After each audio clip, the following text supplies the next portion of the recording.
많은 전공의들이 집단 사직서를 내고 병원을 떠난 지 2주가 넘었습니다. 현재 전국 주요 수련병원 전공의 10명 가운데 9명 이상이 의대 증원 필수 의료 정책에 반대하면서 병원을 떠난 것으로 파악이 되고 있는데요. 지난달 29일 복귀 시한까지 병원에 돌아오지 않은 전공의들에 대해 정부가 오늘부터 본격적인 면허 정지 절차에 착수합니다. 취재기자 연결합니다. 신지원 기자. 네, 신촌 세브란스 병원입니다. 네, 전공의 90% 이상이 병원을 떠난 상황이라는 건데요. 의료 공백이 갈수록 심각해지고 있네요. 네, 이곳 세브란스 병원은 이른바 빅5로 통하는 대형 병원 중에서도 전공의들의 이탈이 가장 많습니다. 그러다 보니 평상시보다 외래 진료는 20% 가까이 줄었고 병원 내 병상도 절반 정도만 간신히 유지하고 있습니다. 정부는 어제 저녁 8시까지 전체 전공의의 90.1% 수준인 8,983명이 근무제를 이탈했다고 밝혔습니다. 이는 지난달 계약 만료 이후 출근하지 않는 신규 인턴 의사를 제외한 규모라서 실제 의료 공백은 더욱 커진 것으로 보입니다. 전문의 자격을 따고 추가 수련을 받는 전임의 이탈도 심각한 수준입니다. 세브란스 병원뿐 아니라 서울 성모, 삼성 서울병원 등 다른 대형 병원에서도 전임의의 절반 정도는 지난달 계약 만료 이후 이번 달부터 병원을 떠났습니다. 이른바 빅5 병원의 경우 전공의는 37%, 전임의는 16% 정도 비중으로 전체 의사의 절반 이상을 차지하기 때문에 중환자 수술이나 외래 진료 공백이 더욱 큽니다. 의료 공백이 더 커지면서 정부는 어제부터 긴급 대응 응급의료 상황실을 가동했습니다. 응급 환자가 병원을 찾아 전전하는 응급실 뺑뺑이 현상을 예방하기 위한 대책으로 서울과 대전, 대구, 광주 등 4개 권역에 사무실을 설치하고 환자 상태에 따라 병원 배정과 이송을 조율하고 있습니다. 정부가 의료 현장에 돌아오지 않은 전공의들에 대해서는 불가역적인 면허 정지를 선언했는데 오늘부터 면허 정지 통보가 시작된다고요? 네, 정부는 어제에 이어 오늘도 전국 수련병원에 담당자를 보내 현장 점검을 진행하고 있습니다. 업무 개시 명령에 따르지 않은 전공의가 실제로 얼마나 있는지 확인하고 직접 면허 정지 처분을 통보하기 위해서입니다. 정부는 당장 오늘부터 근무지 이탈 증거가 확보된 전공의 7천여 명에 대해 사전 통보서를 발송합니다.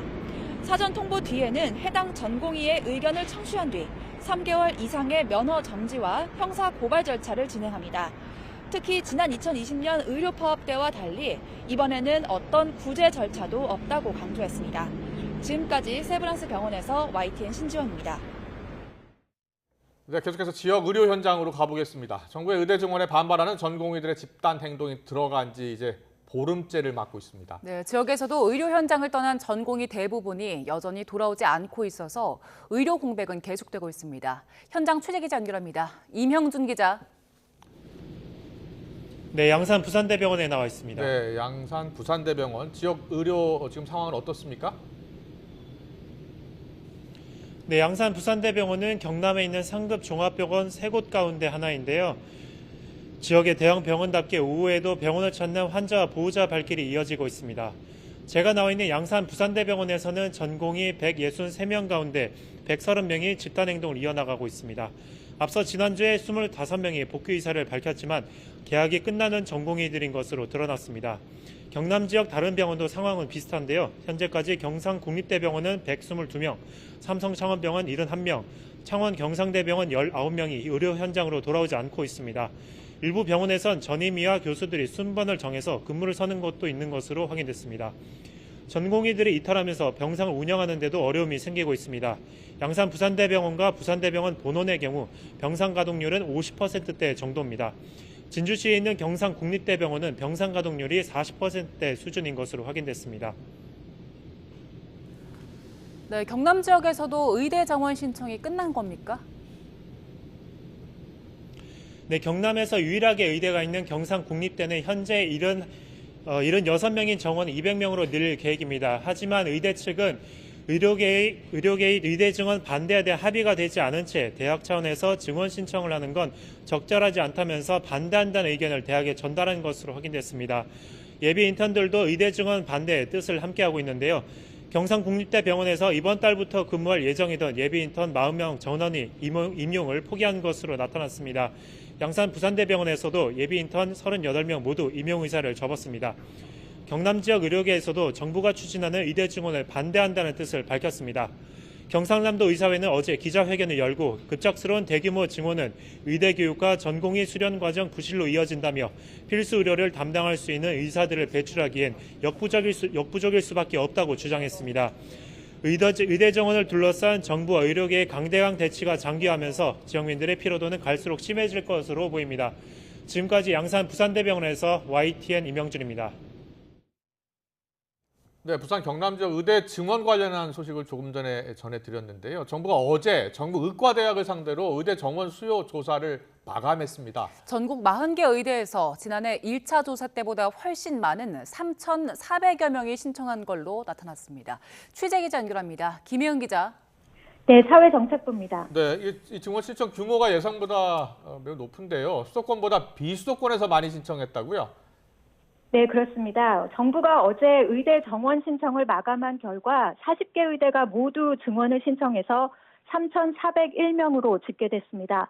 서울에 있는 8개 대학이 365명, 경기 인천의 5개 대학이 565명으로 수도권 13개 대학에서 모두 930명 증원을 신청했습니다. 비수도권 27개 대학은 2,471명 증원을 신청해서 전체의 72%를 차지했습니다. 비수도권에서 압도적으로 많은 신청이 나온 겁니다.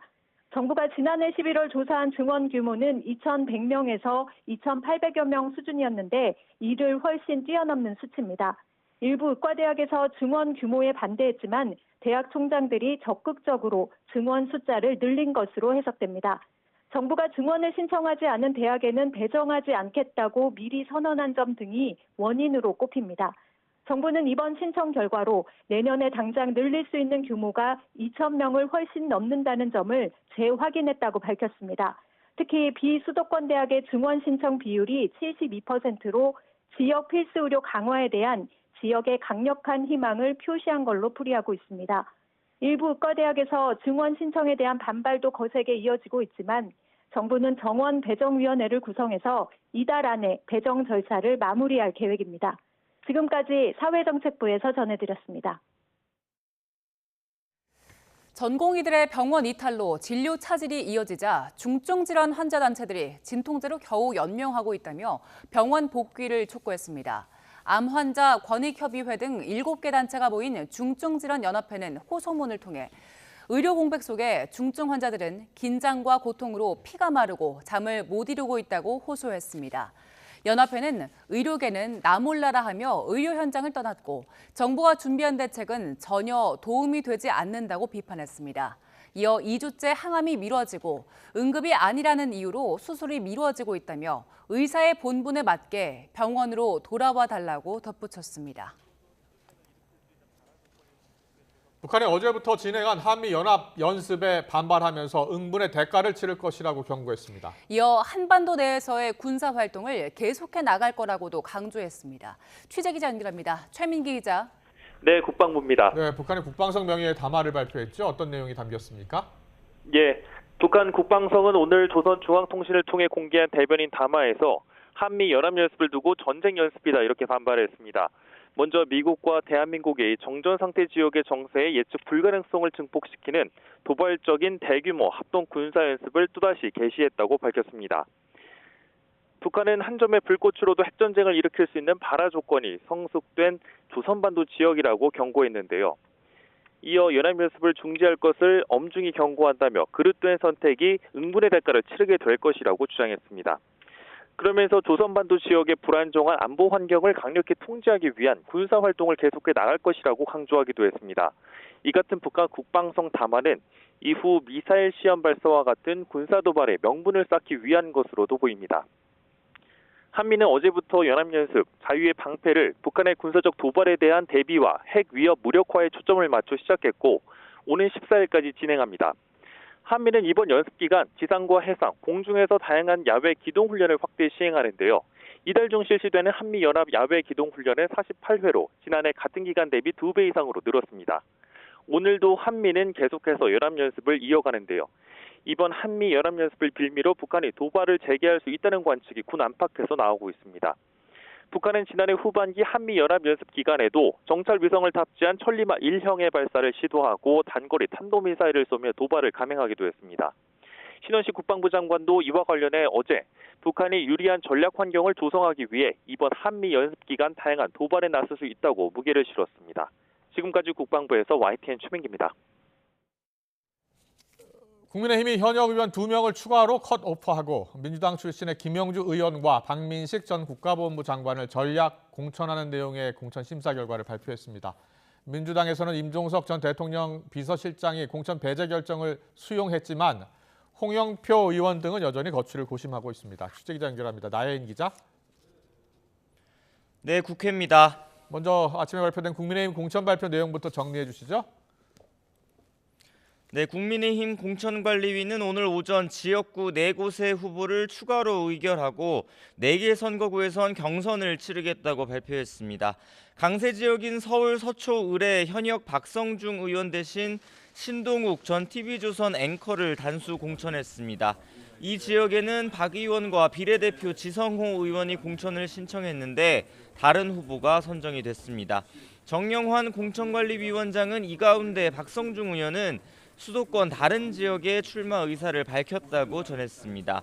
여당은 또 민주당을 탈당한 4선 김영주 의원과 박민식 전 국가보훈부 장관을 예상대로 각각 서울 영등포갑과 강서을에 전략 공천했습니다.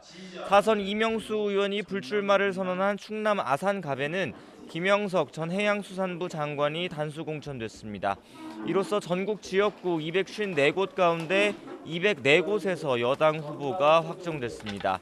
경선 지역 4곳 가운데선 부산 서구 동구 현역 안병길 의원이 배제돼 사실상 컷오프됐습니다.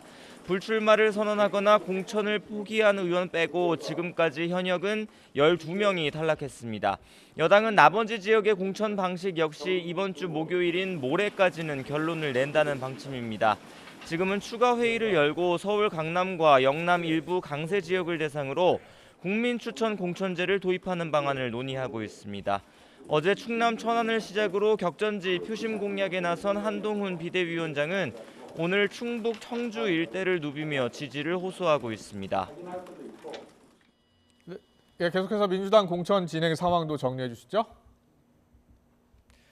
네, 민주당 공천에서 배제된 친문교의 좌장 홍영표 의원은 아침 라디오 방송에 출연해 내일 거취에 관한 입장을 정확히 밝히겠다고 말했습니다. 이재명 대표를 겨냥해 저질 리더, 공천 장난질 같은 거친 표현을 쓰며 당이 변할 수 있는 정당인지 고민해 판단하겠다고 덧붙였습니다. 고심 끝에 당의 남기를 선택한 임종석 전 대통령 비서실장은 당분간 별다른 활동 없이 휴식을 취할 것으로 보입니다. 임 전 실장과 가까운 인사는 YTN과 통화에서 당장은 당의 선거운동을 돕는 것도 힘들지 않겠느냐고 말했습니다.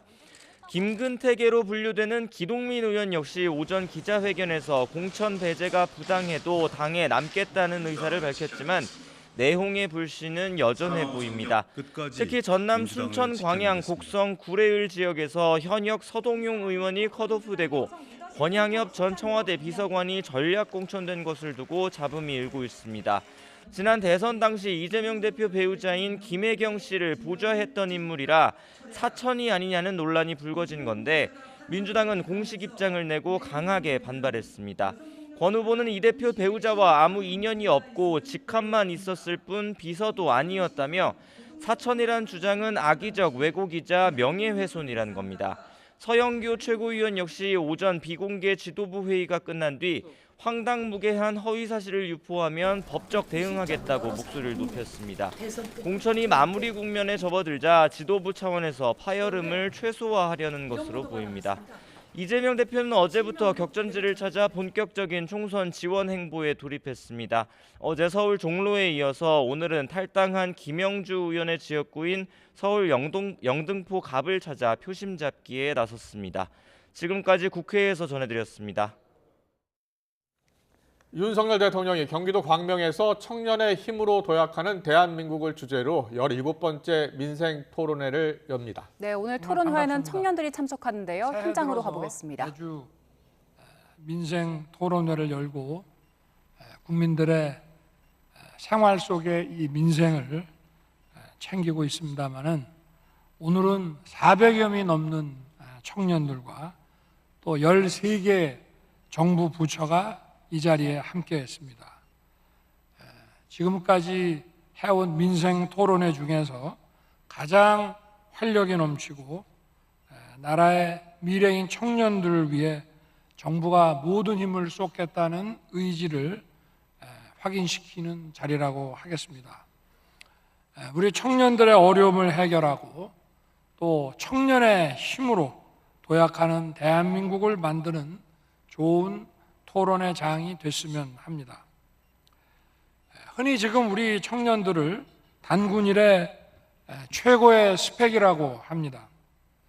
대한민국 역사상 가장 뛰어난 세대라고 해도 과언이 아닙니다. 실제로 K-팝의 BTS와 블랙핑크, 축구의 손흥민과 야구의 김하성 선수, 또 e스포츠의 페이커 이상혁 선수를 비롯해서 세계 최고에 올라선 청년들이 한둘이 아닙니다. 이들뿐만 아니라 우리 청년 모두가 각자 분야에서 세계 최고가 될 충분한 자질과 역량을 가지고 있습니다. 이처럼 뛰어난 우리 청년들이 자신들의 역량을 마음껏 발휘할 수 있도록 돕는 것이 바로 국가와 정부의 책무입니다. 저는 누구보다 중요한 국정 동반자가 바로 청년들이라고 생각합니다. 우리 청년들이 가장 공정하고 정의로운 시각으로 사회를 바라보기 때문입니다. 청년들은 기득권과 이권 카르텔에 매몰되지 않은 자유로운 존재입니다. 따라서 우리 일상이 공정하고 정의로운 나라를 만들기 위해서는 바로 이러한 청년들의 시각이 매우 중요합니다. 저는 이러한 청년들의 기득권에 매몰되지 않은 이권 카르텔에 빠지지 않은 이 시각을 중요시해서 지난 대통령 선거 때도 청년들과 함께 선거운동을 하겠다고 선언한 바 있습니다. 모든 공약을 청년 정책뿐 아니라 모든 국정 전반에 걸친 공약을 청년의 시각으로 스크린했습니다. 그리고 우선순위를 정함에 있어서도 청년들의 시각을 반영했습니다. 그리고 대통령에 당선이 되면 청년 정책뿐 아니라 국정 전반에 청년들을 참여시켜 정책을 만들고 검토하고 집행하겠다고 약속한 바 있습니다. 그래서 정부 출범 이후에 모든 부처에 500여 명의 청년 보좌역과 자문단을 선발했습니다. 또 중앙행정기관에 청년 인턴 제도를 도입해서 국정에 참여하며 일하는 경험을 쌓도록 했습니다. 처음에는 2,000명을 채용했는데 작년 청년의 날에 제가 정부 기관의 청년 인턴을 5,000명까지 늘리겠다고 약속했습니다. 그리고 그 인건비 예산을 확보했습니다. 그래서 금년 상반기에 2,200명을 채용하고 하반기에 2,800명을 채용할 계획입니다.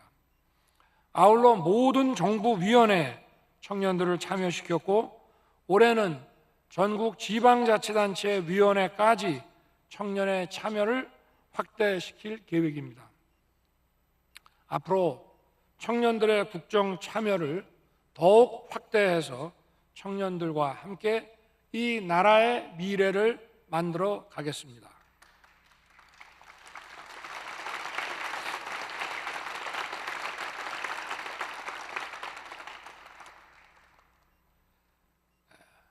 먼저 청년들이 희망을 가질 수 있어야 나라의 미래도 열어갈 수 있습니다. 청년들이 걱정 없이 공부하고 일하며 꿈을 키우고 미래를 준비할 수 있도록 하겠습니다. 경제적 여건 때문에 공부할 기회를 놓치는 청년이 없도록 국가 장학금 제도를 대폭 확대할 것입니다. 전체 200만 명의 대학생 가운데 현재 100만 명이 국가 장학금을 받고 있습니다. 수급 대상을 150만 명까지 늘리겠습니다. 또 공부와 일을 병행하며 학교 안팎에서 학비와 생활비를 벌 수 있도록 근로장학금도 대폭 확대할 것입니다. 현재는 12만 명이 지원을 받고 있습니다마는 내년부터는 20만 명까지 확대할 것입니다.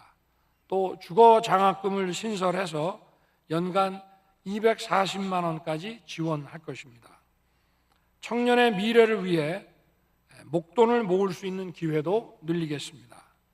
정부는 시중금리보다 높은 금리를 제공하는 청년 도약계좌를 통해 청년들의 자산 형성을 지원해 왔습니다.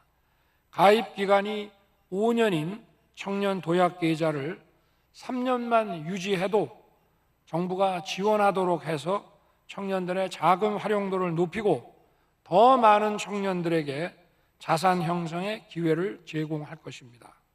군에 복무했던 청년들도 전년도 장병급여를 근거로 청년 도약계좌에 가입할 수 있도록 하고 우리 청년들이 든든한 통장 하나씩은 가질 수 있도록 만들겠습니다. 아울러 우리 청년들의 글로벌 역량을 확실하게 키워나가겠습니다. 네덜란드의 ASML 같은 반도체 장비 기업은 직원들의 국적이 60개국이 넘습니다. 이처럼 청년 여러분이 살아갈 미래는 국경의 의미 자체가 달라질 것입니다. 정부는 정상 외교를 통해 워킹 홀리데이, 한미 대학생 취업 연수 프로그램, 한미 이공계 청년 특별 교류 이니셔티브와 같은 청년 국제 교류 프로그램을 확대해 왔습니다. 여러분들이 세계 각국에서 경험을 쌓을 수 있도록 기회를 더 늘려가는 한편 우리 청년들이 해외에서 안전하게 배우고 여행할 수 있도록 보호받을 수 있도록 재외국민 안전 시스템을 강화시킬 것입니다.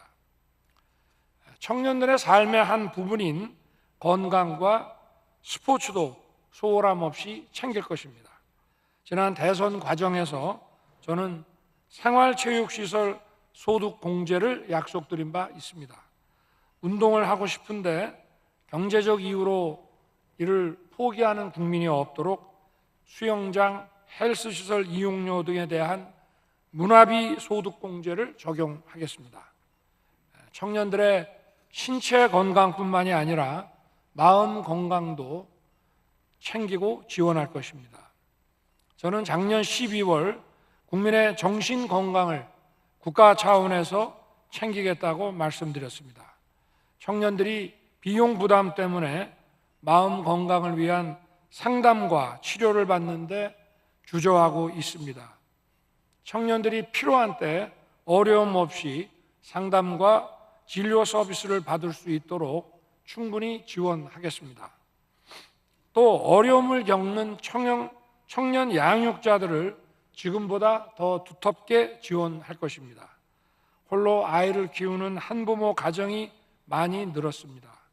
양육비 문제로 어려움을 겪는 분들이 적지 않습니다. 양육비 선지급제를 조속히 도입하겠습니다. 여러분의 부담을 덜어드리고 조직화되지 못한 약자들을 국가가 직접 나서서 돕겠습니다.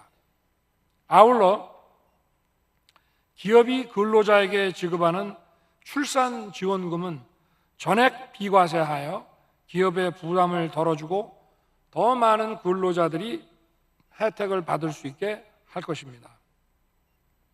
청년 여러분, 여러분이 걸어가는 길이 옳고 여러분이 꾸는 꿈이 맞다는 확신을 가지시기 바랍니다. 미래 세대가 마음껏 꿈을 꾸고 실패를 두려워하지 않고 도전할 수 있어야 대한민국이 더 크게 도약할 수 있습니다. 그런 나라를 만들어내는 것이 대통령의 책무입니다.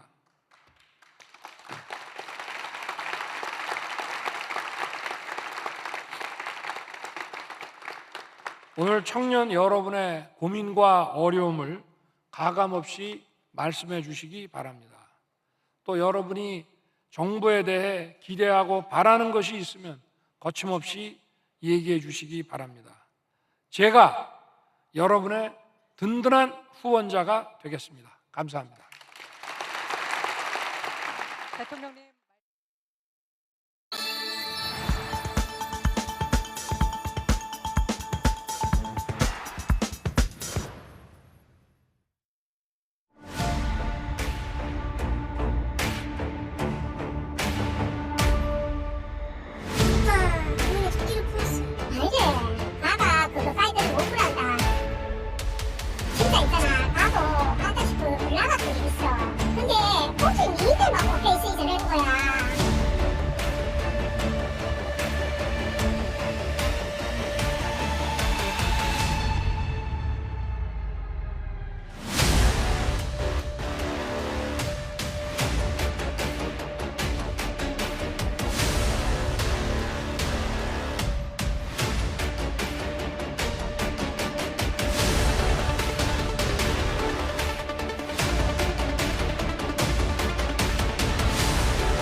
네, 전 여자친구를 스토킹한 후에 흉기로 위협한 일명 부산 멍키 스패너 피습 사건 1년이 지났고요. 가해자는 재판에서 징역 15년을 선고받았습니다. 피해자는 하지만 출소 후에 보복 범죄를 우려하면서 힘들어하고 있습니다. 네, 그리고 다른 사건으로는 재벌 3세 사칭 사기 사건의 주범인 전청조 씨의 공범으로 지목된 남현희 씨에 대해서 경찰이 무혐의 처분을 내렸습니다.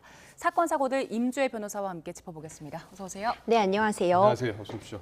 먼저 멍키 스패너 사건 좀 짚어보겠습니다. 저희가 영상으로 좀 보여드렸고 정리를 해드렸는데 이 사건이 1년 전에 발생한 사건이죠. 네, 예. 정말 끔찍한 일명 부산 멍키 스패너 스토킹 사건으로 많이 알려져 있습니다. 예. 사건은 1년 전으로 거슬러 올라가는데요. 정말 무차별적인 폭행을 이제 이전에 여자친구였지만 헤어지자는 이유로 집착적인 모습을 보이면서 스토킹을 해오다가 멍키 스패너라는 정말 흉기죠. 이 흉기로 머리를 가격했고요. 그 이후에 칼로 가슴을 수차례 찔러 정말 중태에 빠지게 했던 그런 사건이었습니다. 당시 피해자가 흘린 추열량이 2000cc에 달했다고 해요. 이 정도면 예. 사실 짐작하기도 어려운 수준인데 정말 다행히 소리를 지르는 소리를 듣고 나온 동료들에 의해서 추가적으로 이제 굳혀졌기 때문에 이 부분에 의해서는 이제 살아날 수 있었지만 살인 미수에 그쳤게 됐고요. 1심, 2심 모두 이제 징역 15년이 선고가 되었고 전자발찌는 기각이 되었습니다. 네. 거의 생사를 오가는 그리고 중태에 빠진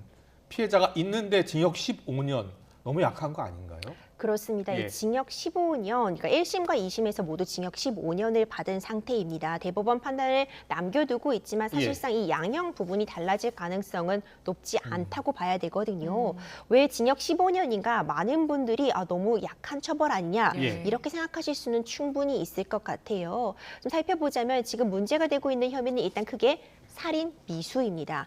미수에 그쳤기 때문에 살인 미수가 적용되게 되어서 이제 살인죄보다는 조금 더 낮은 형량을 받게 되고요. 그 외에도 이제 특수 협박이나 뭐 특수 상해 부분까지 더해지긴 했지만요. 네. 기본적으로 살인 미수를 기준으로 봤을 때 징역 15년이 양형 기준에 비추어 봤을 때 양형 기준에 맞게 내려진 판결은 맞습니다. 낮은 건 아닙니까? 그렇습니다. 살인 미수가 통상적으로 보는 그 시각에서 봤을 때 양형 기준상으로는 징역 15년이 뭐 솜방망이 처벌이라던가 양형 기준에 못 미치는 처벌이라고 볼 수 없지만 이런 점들 때문에 국민 여러분들께서 양형 기준의 현실화가 필요하다 이런 얘기가 나오는 것 같고요.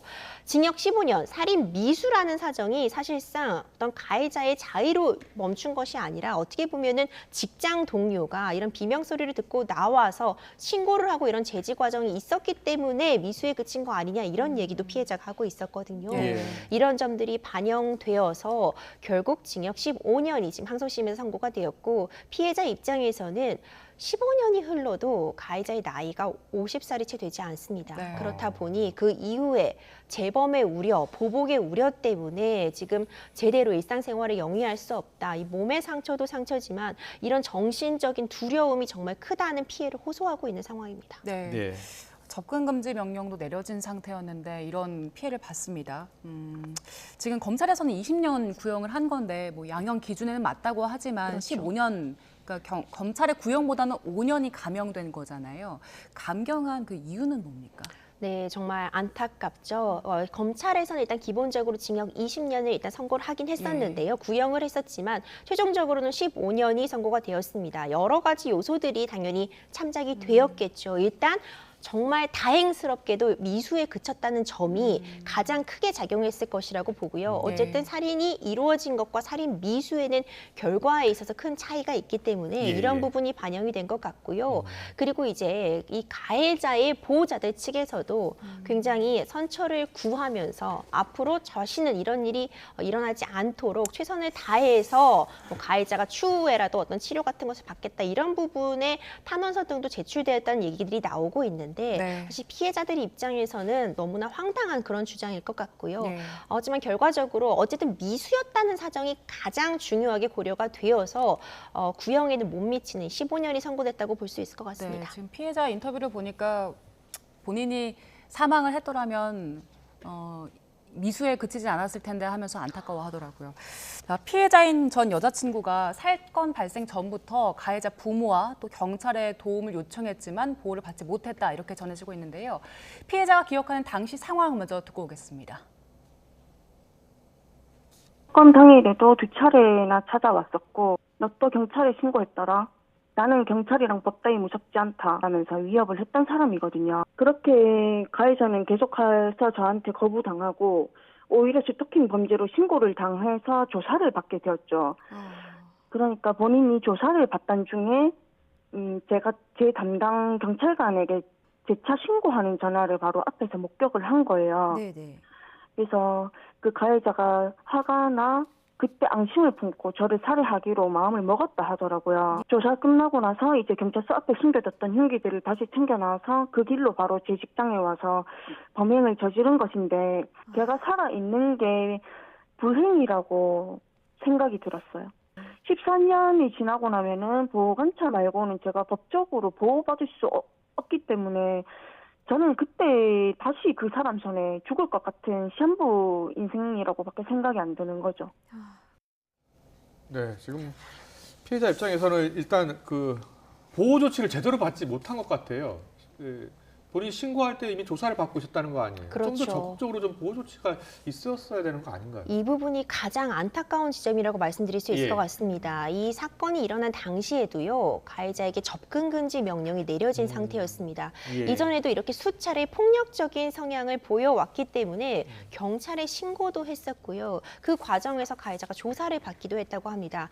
뿐만 아니라 이 가해자, 피고인의 어머니, 부모님에게도 직접 연락을 취해서 피해자가 겪고 있는 이 고통들, 이렇게 가학적인 모습을 보이고 있다, 폭력적인 성향을 보이고 있기 때문에 부모님께서 나서서 좀 가해자를 말려달라, 도와달라 이렇게 수차례 요청을 하셨다고 합니다. 네. 그러니까 이런 요청이 잘 들리지 않자 예. 오히려 우리 아들은 그럴 사람이 아니다, 내지는 너가 좀 받아주면은 훨씬 더 아이가 진정이 될 수 있을 것이다, 이런 식으로 대응을 하니까요, 경찰에 신고를 하면서 이 사건이 커지게 된 것인데 경찰의 대처도 좀 안타까운 부분이 있는 것 같습니다. 이제 가해자가 이제 앞으로 뭐 그러지 않겠다, 내가 다시 이사를 갈 계획이다, 다시는 앞에 나타나지 않겠다, 이런 말만 듣고 사실상 일종의 우리가 훈방 조치라고 하죠. 네. 돌려보내거나 이런 사정들이 반복되게 되면서 가해자가 더 비뚤어진 집착을 하게 된 그런 사정으로 보여집니다. 네. 그렇다 보니 피해자 입장에서는 여러 차례 신고도 했었고요. 접근 금지 명령도 받아둔 상태지만 이 접근 금지 명령이라는 것이요, 그래서 가해자가 내 주변에 뭐 100m 이내에 접근하지 출근하지 못하게 한다. 이런 법원의 명령이 있어도 이것을 어길 경우에 어떤 금전적으로 어떤 배상을 요구할 수는 있겠지만 당장 지금 어기고 나의 영역을 침범해온 그 시점에 바로 경찰이 달려와서 나로부터 떼어내줄 수 있는 것은 아니거든요. 하루 종일 예. 지금 따라다니고 있는 모습이 아니다 보니까 접근 금지 명령이 있다고 해도 실효성도 참 계속해서 문제가 제기가 되고 있는 상황이라 네. 이럴 경우 결국 예비할 수 있었던 범죄가 아니었는가. 더 큰 이렇게 살인미수라는 중대 범죄로 나아가기 전 단계에서 예. 멈출 수 있었던 것이 아닌가 하는 진한 아쉬움을 남기고 있습니다. 네. 그리고 가해자 가족 측에서 재판부에 선처 탄원서를 제출했는데 그 내용을 보니까 허위 사실도 좀 기재가 돼 있었다 이렇게 피해자 측에선 주장을 하고 있습니다. 반성하는 모습이 전혀 보이지 않는데 탄원서에 거짓말을 하게 되면 가중처벌 같은 게 이루어지기도 합니까? 요즘 사실 이 탄원서라는 것이요. 왜 인터넷에 검색만 해봐도 뭐 양형에서 참작받는 법 이런 식으로 검색을 해보면요. 뭐 탄원서라던가 반성문을 기계적으로 작성하는 그런 요령이라던가 일종의 이것을 패키지로 판매하는 그런 것까지 볼 수 있습니다. 정말 문제가 되는 지점인데 이 탄원서라고 하는 것은요. 사실상 어떤 뭐 증인 선서를 하고 법원에 앞서서 이렇게 증언을 하는 그런 내용이 아니라 보통 이제 가해자의 가족들이나 지인들이 이 사람이 이렇게까지 할 사람은 아닌데 평소에 이렇게 착한 일도 했으니까 양형에 있어 좀 참작을 해달라 이렇게 좀 호소문 형식으로 제출되는 것이 일반적이거든요. 예. 그렇기 때문에 지금 피해자 측의 주장에 따르면은 이 가해자의 어머니가 작성한 이 탄원서에 보면은 자기가 가지도 않은 그런 뭐 페스티벌에 가서 좀 건강한 모습으로 있는 걸 보니 다행이다 싶었다. 예. 그러니까 피해자가 건강한 모습을 내가 봐서 참 좋다 이런 내용이 담겨 있었다고 하는데 사실상 이런 내용을 적은 의도를 좀 살펴보자면은 그래서 지금 건강을 회복하고 잘 지내지 않냐. 그러니까 좀 괜찮은 거 아니냐. 참작해달라. 이런 의도로 사실 피해자는 힘들게 살아야 됩니까? 그렇죠. 보일 수밖에 없기 때문에 또 문제는요. 실제로 그 장소에 가지도 않았다고 합니다. 그러니까 피해자 입장에서는 황당하기 그지없을 것 같고요. 뿐만 아니라 이제 이와 같은 이 탄원서의 내용을 보면은 일부 사실과 다른 부분 그리고 지금까지도 어떤 가해자의 가족으로서 피해자에 대한 진정한 반성보다는 이제 너는 일상을 회복했지만 나의 아들은 일상을 회복하지 못하고 있는 거 아니냐. 이렇게까지 했어야 했을까. 양형에 있어서 참작을 원하는 그런 내용이 가득 차 있었기 때문에 피해자 입장에선 정말 황당하고 너무나도 화나는 일일 것 같고요. 예. 이 탄원서에 일부 잘못된 내용이 있다고 해서 이 부분을 가지고 또 형사처벌까지 가기는 참 어려운 지점입니다. 네, 이 피해자가 지금 가장 또 걱정하는 게 14년 뒤가 되겠네요. 그렇죠. 예. 14년 뒤에 출소를 하고 나서 다시 또 보복범죄를 할까 우려하는 건데 이 전자발찌 부착 명령이 기각이 됐다고요? 그렇습니다. 사실 1심과 2심에서 모두요. 검찰에서는 징역 20년을 구형을 하면서 전자발찌 부착도 함께 청구를 했었는데 이 전자발찌 부착 부분은 기각이 되었습니다. 이 전자발찌 제도라는 것이 기본적으로 이제 살인과 같은 중범죄 내지는 뭐 성범죄 같은 재범의 우려가 있다거나 어떤 중앙범죄를 벌한 경우에 이제 출소 이후에도 24시간 이 전자발찌를 통해서 위치를 추적하고 관찰하겠다. 그래서 재범의 우려를 줄이겠다. 이런 부분을 담고 있는 거거든요. 근데 물론 출소하는 모든 범죄자들에 대해서 전자발찌 부착하는 것은 물리적으로 불가능할 것입니다. 24시간 전자발찌 부착자들의 그 위치와 동선을 확인하고 출동하는 것은 사실 엄청나게 많은 비용과 인력이 드는 문제는 맞지만요. 예. 이걸 개별 사안별로 판단을 하겠지만 경우에 따라서 재범의 우려가 있다거나 앞으로도 어떤 피해자가 겪을 고통 같은 것들이 분명히 고려가 돼야 될 텐데 이번 사건 같은 경우에는 전자발찌 부착이 이루어지지 못한 점에 대해서는 좀 진한 아쉬움이 남는 건 사실입니다. 네, 저희 다음 사건 짚어보겠습니다. 전 펜싱 국가대표 남현희 씨가 전청조시 투자 사기 공범으로 수사를 받아왔는데 경찰이 최종 무혐의 결론을 냈습니다. 이유가 뭡니까? 네, 무혐의 변론을 받은 부분은요. 이제 사기 방조 혐의라던가 사기 공범에 대해서는 이제 무혐의 처분을 받았습니다. 불송치 결정을 받게 된 것인데요.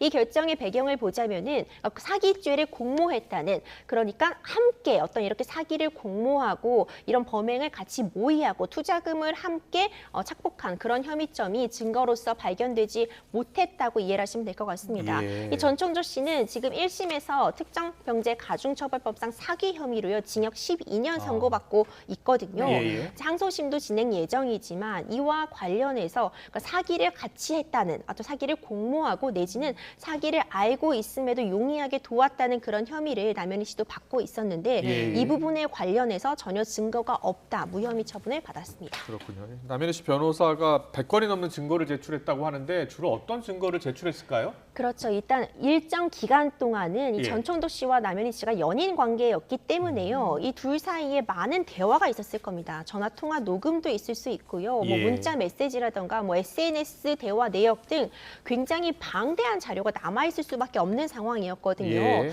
기본적으로 이 대화의 맥락을 좀 확인해 보자면 과연 남현희 씨가 이런 사기 행각 내지는 이 전천조 씨가 전혀 허구의 인물이었잖아요. 본인이 주장해왔던 뭐 재벌 3세라던가 뭐 수조 원의 부를 갖고 있다거나 이런 것이 모두 거짓이었는데 이런 부분을 진짜로 믿고 있었다 내지는 전천조 씨가 다 주도하고 남현희 씨는 이 전천조 씨의 말을 믿었다라고 볼 만한 그런 대화 내용들이 상당 부분 제출됐을 것이라고 추측해 볼 수 있을 것 같습니다. 예. 네.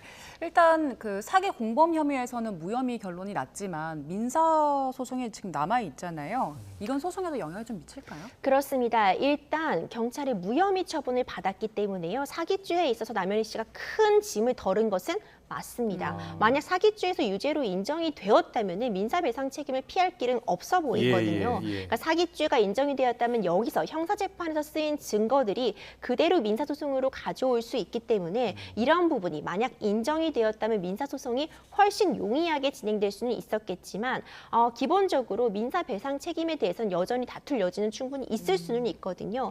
하지만 큰 부담은 덜었다고 평가할 수 있을 것 같고요. 이 외에도 뭐 청탁금지법 위반 혐의라던가 네. 그 외의 혐의들은 추가적인 조사가 있겠지만 기본적으로 가장 큰 혐의라고 볼 수 있었던 사기 방조, 사기 공범 혐의에 대해서는 이제 큰 짐을 덜어낸 것은 맞습니다. 전청조 씨는 어떻습니까? 지금 본인은 징역 12년 선고 받은 거에 대해서 항소를 했고요. 초기에는 남현희 씨가 몰랐다고 했다가 나중에는 알고 있었을 것이다. 거의 뭐 공범이나 마찬가지다 이런 주장을 폈었잖아요. 그렇습니다. 전천조 씨는요, 지금 피해자가 수십 명에 달하고요. 착복한 금액이 30억 원이 넘습니다. 그런데 이 피해금 어떻게 변제할 것이냐라는 그런 재판부의 질문에 뭐 자기가 책을 써가지고 답한다고 한다거나 책을 써서 뭐 다시 돈을 벌어서 피해자의 회복에 힘쓰겠다. 사실 말도 안 되는 그런 주장들 하면서 피해자들 피해 회복 제대로 받지 못하고 있는 상황이거든요. 죄질이 매우 좋지 못한 상황입니다. 그리고 지금 계속해서 이제 남현희 감독에 대해서 이 부분을 알고 있었다. 사기죄 공범이었다라고 지금 재판에서는 계속 주장을 해왔기 때문에 이런 부분에 대해서 사실과 다른 주장을 했다면 이후에 있을 이런 항소심에서도 일종의 우리가 괘씸죄라고 하는데 사실과 다른 부분을 지속해서 재판부에 언급한 부분에 대해서는 양형에 있어서 오히려 가중 요소로도 작용할 수 있을 것 같습니다. 네. 알겠습니다. 자, 네, 오늘 사건 사고 여기까지 들을까요? 네, 네, 임주혜 변호사와 함께했습니다. 잘 들었습니다. 감사합니다.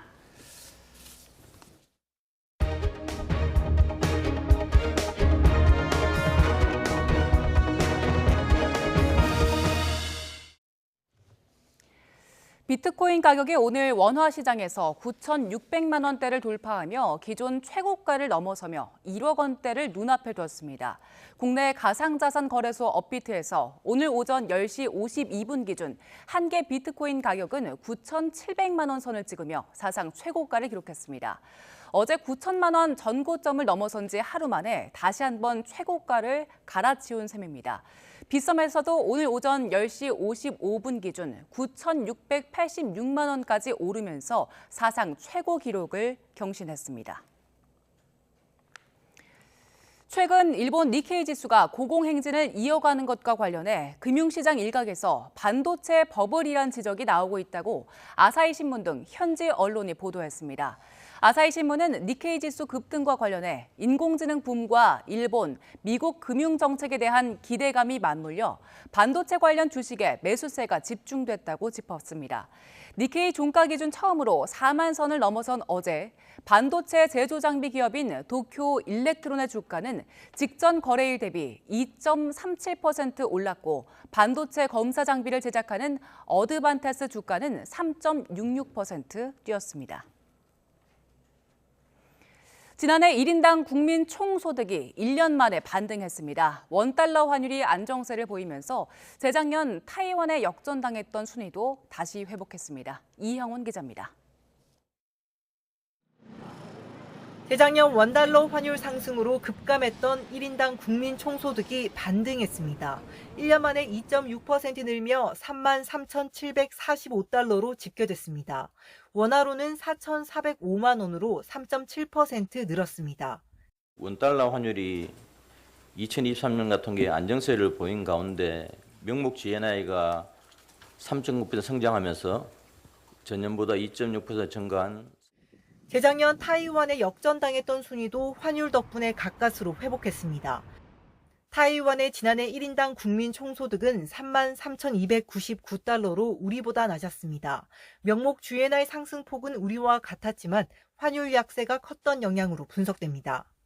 이제 대만의 환율이 약세를 나타냈습니다. 4.5% 상승해서 우리나라 통화는 제가 좀 안정적이라고 했는데 1.1% 상승했거든요, 작년에 원달러.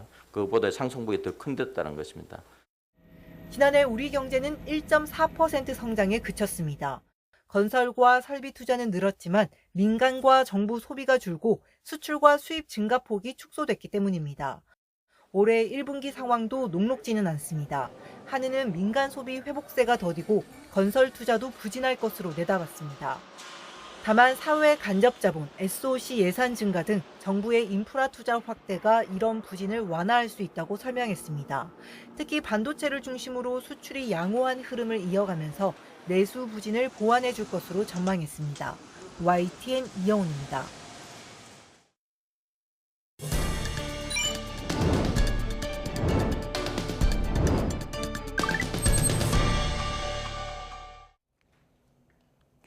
(1,106억 원). 지난해 말 기준 근로자들이 찾아가지 않은 퇴직연금 적립금 액수입니다.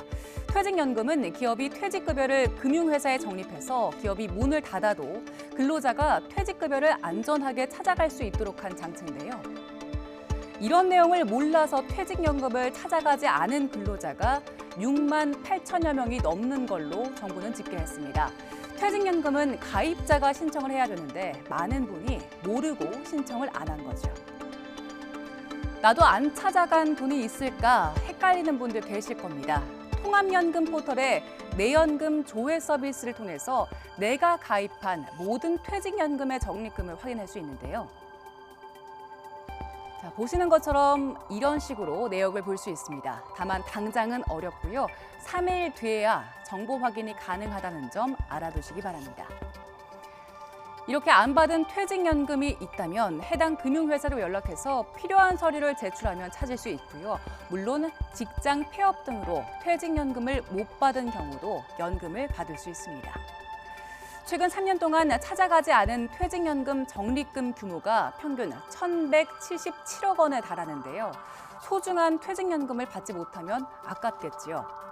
정부와 금융기관이 올 상반기부터는 모바일 앱 어카운트 인포로도 퇴직연금 적립금 조회 시스템을 구축하고요. 금융사도 퇴직연금 찾아주기 캠페인으로 미청구 연금 보유 사실과 수령 절차를 안내할 예정이라고 하니까요. 혹시라도 잠자는 퇴직연금이 있는지 꼭 확인해 보시기 바랍니다. 네, 오늘 절기가 경칩입니다. 전국에 봄비가 내리겠는데요. 특히 강원 산간엔 15cm의 폭설이 예보되면서 대설주의보가 내려지기도 했습니다. 자세한 날씨는 기상캐스터 연결해 알아보겠습니다. 이혜미 캐스터. 네, 하늘공원에 나와 있습니다. 일단 대부분의 지역에 봄비가 내리기 시작했다고 하는데 서울은 언제쯤 내리겠습니까? 네, 보시는 것처럼 현재 서울 하늘은 잔뜩 흐리기만 한 상태인데요. 오후 5시 무렵이면 서울 등 수도권에도 비가 내리기 시작하겠습니다. 퇴근 시간이지만 양이 많지는 않아서 이동하실 때 큰 불편은 없겠습니다. 다만 강원 산간을 중심으로는 폭설이 예보되면서 대설주의보가 내려지기도 했는데요. 내일까지 15cm에 달하는 큰 눈이 예상되니까요. 피해 없도록 미리 대비를 하셔야겠습니다. 자세한 현재 눈비 상황부터 살펴보겠습니다. 레이더 영상을 보면 비구름이 충청 이남과 영동의 분포에 있습니다. 기온이 낮은 강원 산간과 남부 높은 산간에는 이미 눈이 내리기 시작했습니다. 내륙 지방의 비는 오늘 밤이면 대부분 그치겠고요. 내리는 양도 무척 적겠습니다. 다만 동해안에는 내일까지 최고 30mm, 제주도는 모레까지 40mm가량의 봄비가 흠뻑 내리겠고요.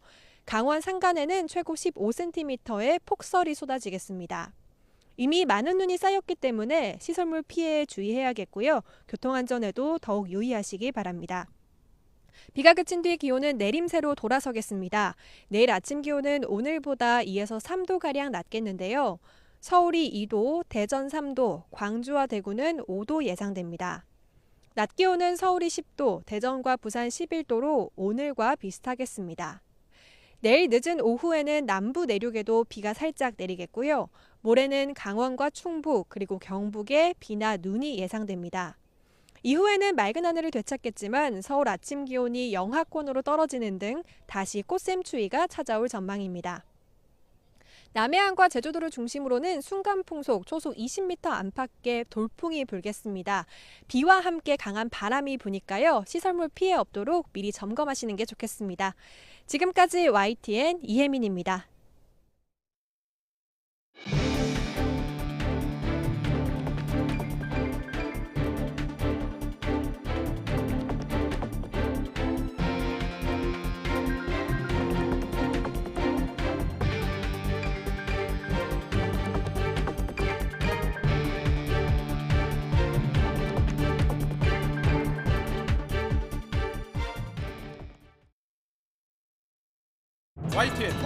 YTN 김영수입니다.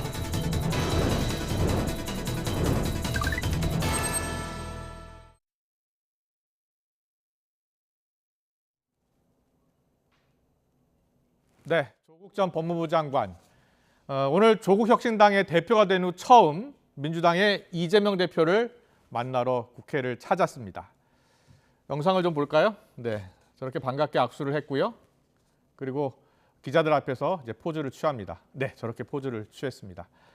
조국 대표가 먼저 이렇게 얘기했습니다. 그래픽 보여주시죠. 네, 조국 대표는 민주당과 조국혁신당은 동지다 이렇게 생각한다면서 협력과 단결을 강조했고요.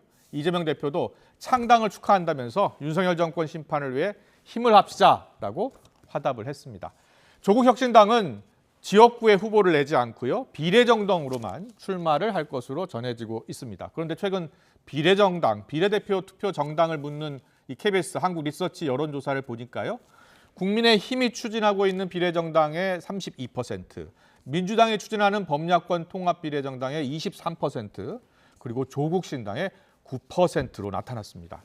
자, 총선을 앞두고 한동훈 국민의힘 비대위원장, 연일 이재명 민주당 대표에게 1대1 TV 토론 거듭 제안하고 있죠. 그런데 어제 이 대표가요. 윤석열 대통령과의 대화가 먼저라면서 사실상 거절을 했습니다. 그러자 한 위원장이 거짓말하면 선거법 위반에 걸리는 것 때문이냐면서 거절 명분이 구차하다고 맞받았습니다. 그런데 오늘 이준석 개혁신당 대표가 불출마를 이미 선언했던 이 한동훈 위원장에게 지금도 늦지 않았다. 출마해서 자신과 붙어보자 이렇게 제안을 했습니다. 오늘 더 정치는 이재명 조국 두 대표의 발언을 듣고 시작하겠습니다.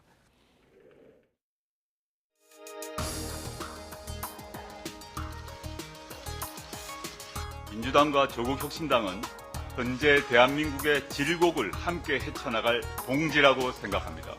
담대한 캠페인을 하면서 범민주 진보 유권자들을 모두 투표장으로 나오게 하겠습니다. 조국혁신당을 찍기 위해 투표장으로 나오시는 국민들께서 자신들의 다른 한 표를 국민의힘에 주겠습니까? 이렇게 연대하고 협력해야 우리는 4월 총선에서 윤석열의 강, 검찰 독재의 강을 건널 수 있다고 확신합니다. 조국혁신당 조국 대표님을 환영합니다. 우리 모두에게 주어진 과제는 동일합니다. 이번 총선에서 윤석열 정권에 반대하는, 윤석열 정권을 심판하고자 하는 모든 정치 세력이 힘을 합쳐야 합니다. 그중에 조국혁신당이 함께 있다고 생각합니다. 하나의 전선에 모여서 윤석열 정권의 폭정을 끝내는 그 국민적 과제에 함께하기를 기대합니다. 네, 오늘의 전국 현안 짚어보겠습니다. 서정욱 변호사, 장유미 변호사와 함께 짚어보겠습니다. 어서 오십시오. 안녕하세요. 안녕하세요. 안녕하세요. 네, 조국 전 법무부 장관이 아닙니다. 이제 조국 혁신당 대표죠. 조국 대표가 오늘 오전 국회를 찾았고요. 민주당 이재명 대표를 예방했습니다. 연대 협력 한 목소리를 냈습니다. 오늘 변호사님 어떻게 보셨어요? 제가 보기에 한 목소리가 아니고 저는 동상이몽으로 보는데요. 동상이몽으로 보신다고요? 예. 조국 대표는요. 네. 아마 이제 끌어안으려고 할 거고요. 민주당을.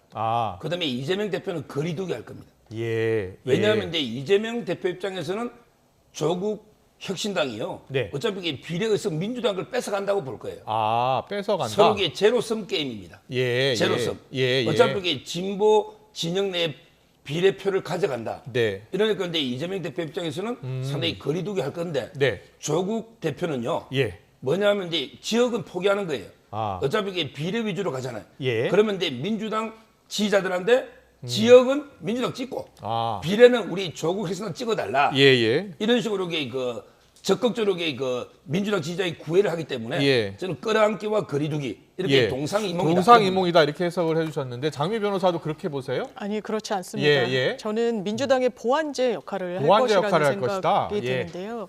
일단 조국 대표가 이렇게 이야기를 했죠. 민주당이 의지는 갖고 있긴 하지만 제대로 할 수 없는 조심하는 캠페인에 대해서 힘쓰겠다는 취지로 이야기를 합니다. 그러면서 윤석열 독재 정권을 조기 종식시키겠다랄지 김건희 여사를 법정으로 세우겠다 이런 슬로건을 가져가겠다. 이런 이야기를 하고 있거든요. 그렇다면 민주당을 향해서 일부에선 이런 불만들이 나오는 겁니다. 윤석열 정부가 이렇게 못하는데 민주당이 왜 정확하게 공세를 펼치지 못하느냐. 이 부분에 대해서 조국 혁신당의 몫이 있을 것이라고 생각하고 아마 총선이 다가올수록 그 부분에 대한 어떤 유권자의 표심을 잡는 데 있어서 좀 분기점을 마련할 수 있을 거라고 생각합니다. 네, 알겠습니다.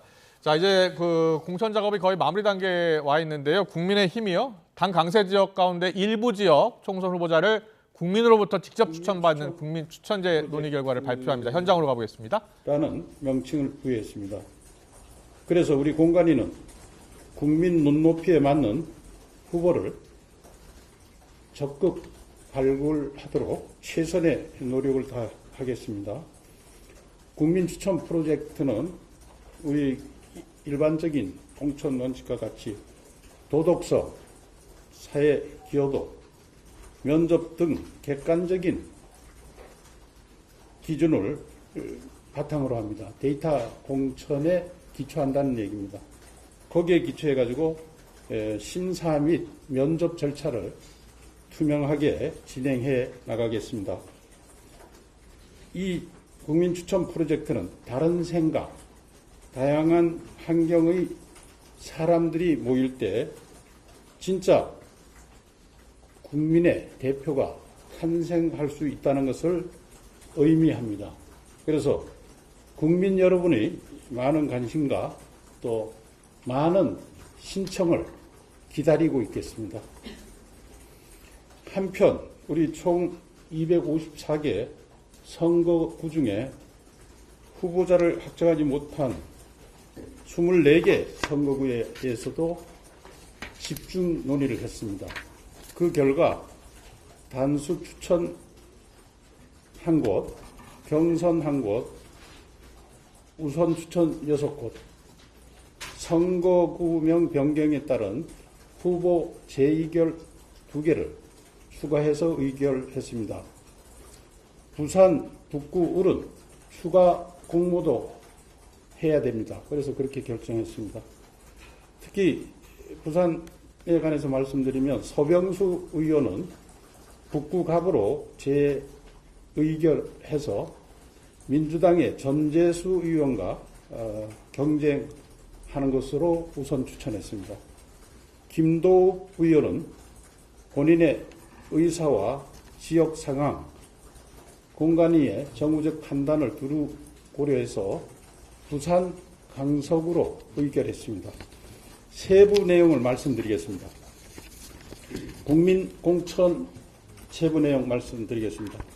대상 선거구는 5군데입니다. 서울 강남구 갑, 강남구 을, 대구 동구 군위군 갑, 북구 갑, 울산 남구갑 이렇게 5곳입니다. 심사료는 없습니다. 접수하실 수 있는 분은 국회의원 피선거권이 있는 대한민국 국민 모두입니다.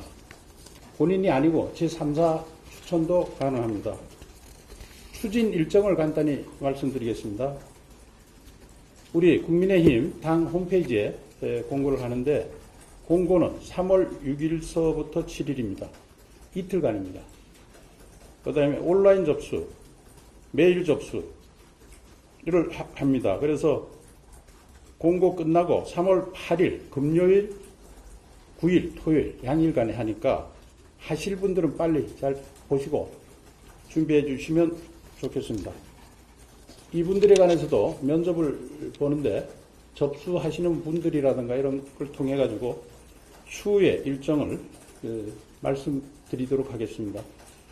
최종 후보 발표는 3월 15일 금요일에 하도록 하겠습니다. 심사 기준은 아까도 말씀드렸지만은 우리가 일반 공청할 때와 같이 도덕성, 사회기여도, 면접, 지역 적합성도 고려할 것입니다. 후보자 의결 세부 내용 말씀드리겠습니다. 선거구명 변경에 따른 후보 재의결 및 우선 추천 후보 의결. 부산 2곳입니다. 부산 북구갑 서병수, 부산 강서구 김도. 선거구 협정에 따른 추가 공모 대상지역 부산 북구을. 공고는 3월 5일 하루간 합니다. 접수 3월 6일 하루입니다. 준비 잘 해주시기 바랍니다. 단수 추천 한 곳이 있습니다. 대구 달서구가 유영하. 경선 한 곳이 있습니다. 경기 하남시가 3자 경선입니다. 김기윤, 윤환채, 이용. 우선 추천 6곳입니다. 서울 한 곳, 경기 4곳, 제주 한 곳입니다. 서울, 강남병, 고동진, 전 삼성전자 대표이사. 경기 4곳입니다. 부천을, 박성중, 서초을 현역 국회의원이십니다. 평택을, 정우성, 포항공대 교수. 시흥시을 김윤식 전 시흥시장. 하성을 한정민 현 삼성전자 DS 부분 메모리 사업부 연구원. 삼성전자에 10년 이상 근무한 분이고 지역 또 봉사활동을 많이 하는 분으로 저희들 알고 있습니다.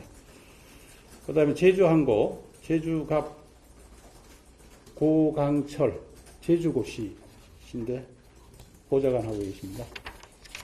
발표는 마치겠습니다. 혹시 질문 있으면 예.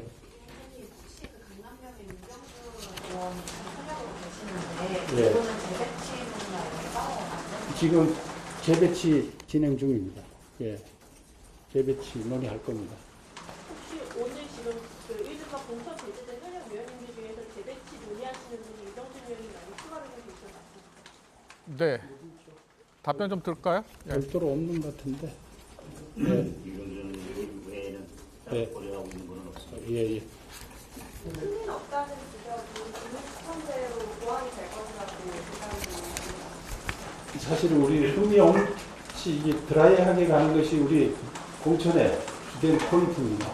여러분 아시겠지만 공기하고 밥, 드라이 뭐 별말이 없는 게 맛있잖아요. 그죠? 그래서 우리 공천의 주제는 드라이하지만 진짜 맛있고 의미 있는 것이다. 이렇게 정의 드릴 수 있고, 이 국민 공천은 이게 새로운 시도이기 때문에 의미가 있다고 생각합니다. 이것을 통해 가지고 우리들이 찾지 못한 일부 지역에 대한 단수 공천 후보자 발표가 있었고요. 제일 큰 관심이었던 이 국민 추천제요.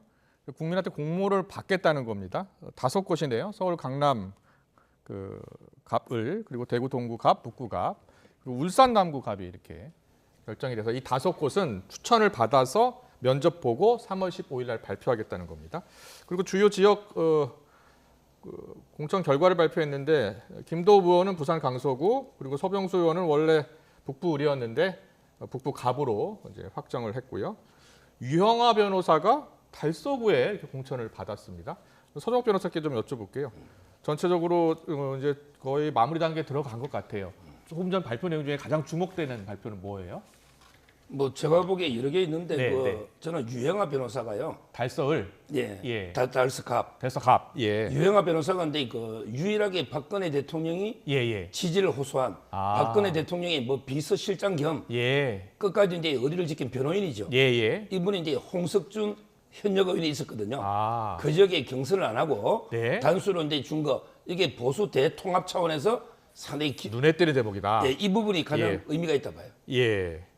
그리고 이 국민 추천제는 뭡니까? 이 5곳에 국민들이 추천도 하고 본인이 또 신청도 하고 그러나 보죠? 지금 이제 그 공천권은 지금은 이제 당 대표나 공간이나 아니면 이 당원들한테 있잖아요. 이런 공천권을 국민에게 돌려주자. 이런 데 취지죠. 국민들이 많은 분을 추천하면 주로 이제 보는 게 아마 그 사회 기여도 우리 사회에 얼마나 기여했느냐 하고 이제 도덕성이나 평가에서 아마 최종 의결하는 지금 5개의 군데 시험적으로 하는 거죠. 장유 변호사는 어떻게 보셨어요? 저는 국민추천제 5군데에 대해서 언급한 부분이 눈길을 끄는데요. 사실 국민추천제를 하겠다는 이야기는 뭐 계속 해왔었고 그러니까 어느 지역을 할 것인지와 관련해서 이야기가 나왔었는데 사실상 국민의힘으로서는 양지라고 분류가 되는 지역에 국민추천제를 하겠다는 건데요. 그렇군요. 이게 사실 사회기여도, 뭐 면접, 도덕성 이런 게 굉장히 좀 주관적입니다. 항상 정치권에서 외부 인사 영입을 했대요. 검증이 제대로 되지 않아서 굉장히 문제가 생기는 경우들이 많거든요.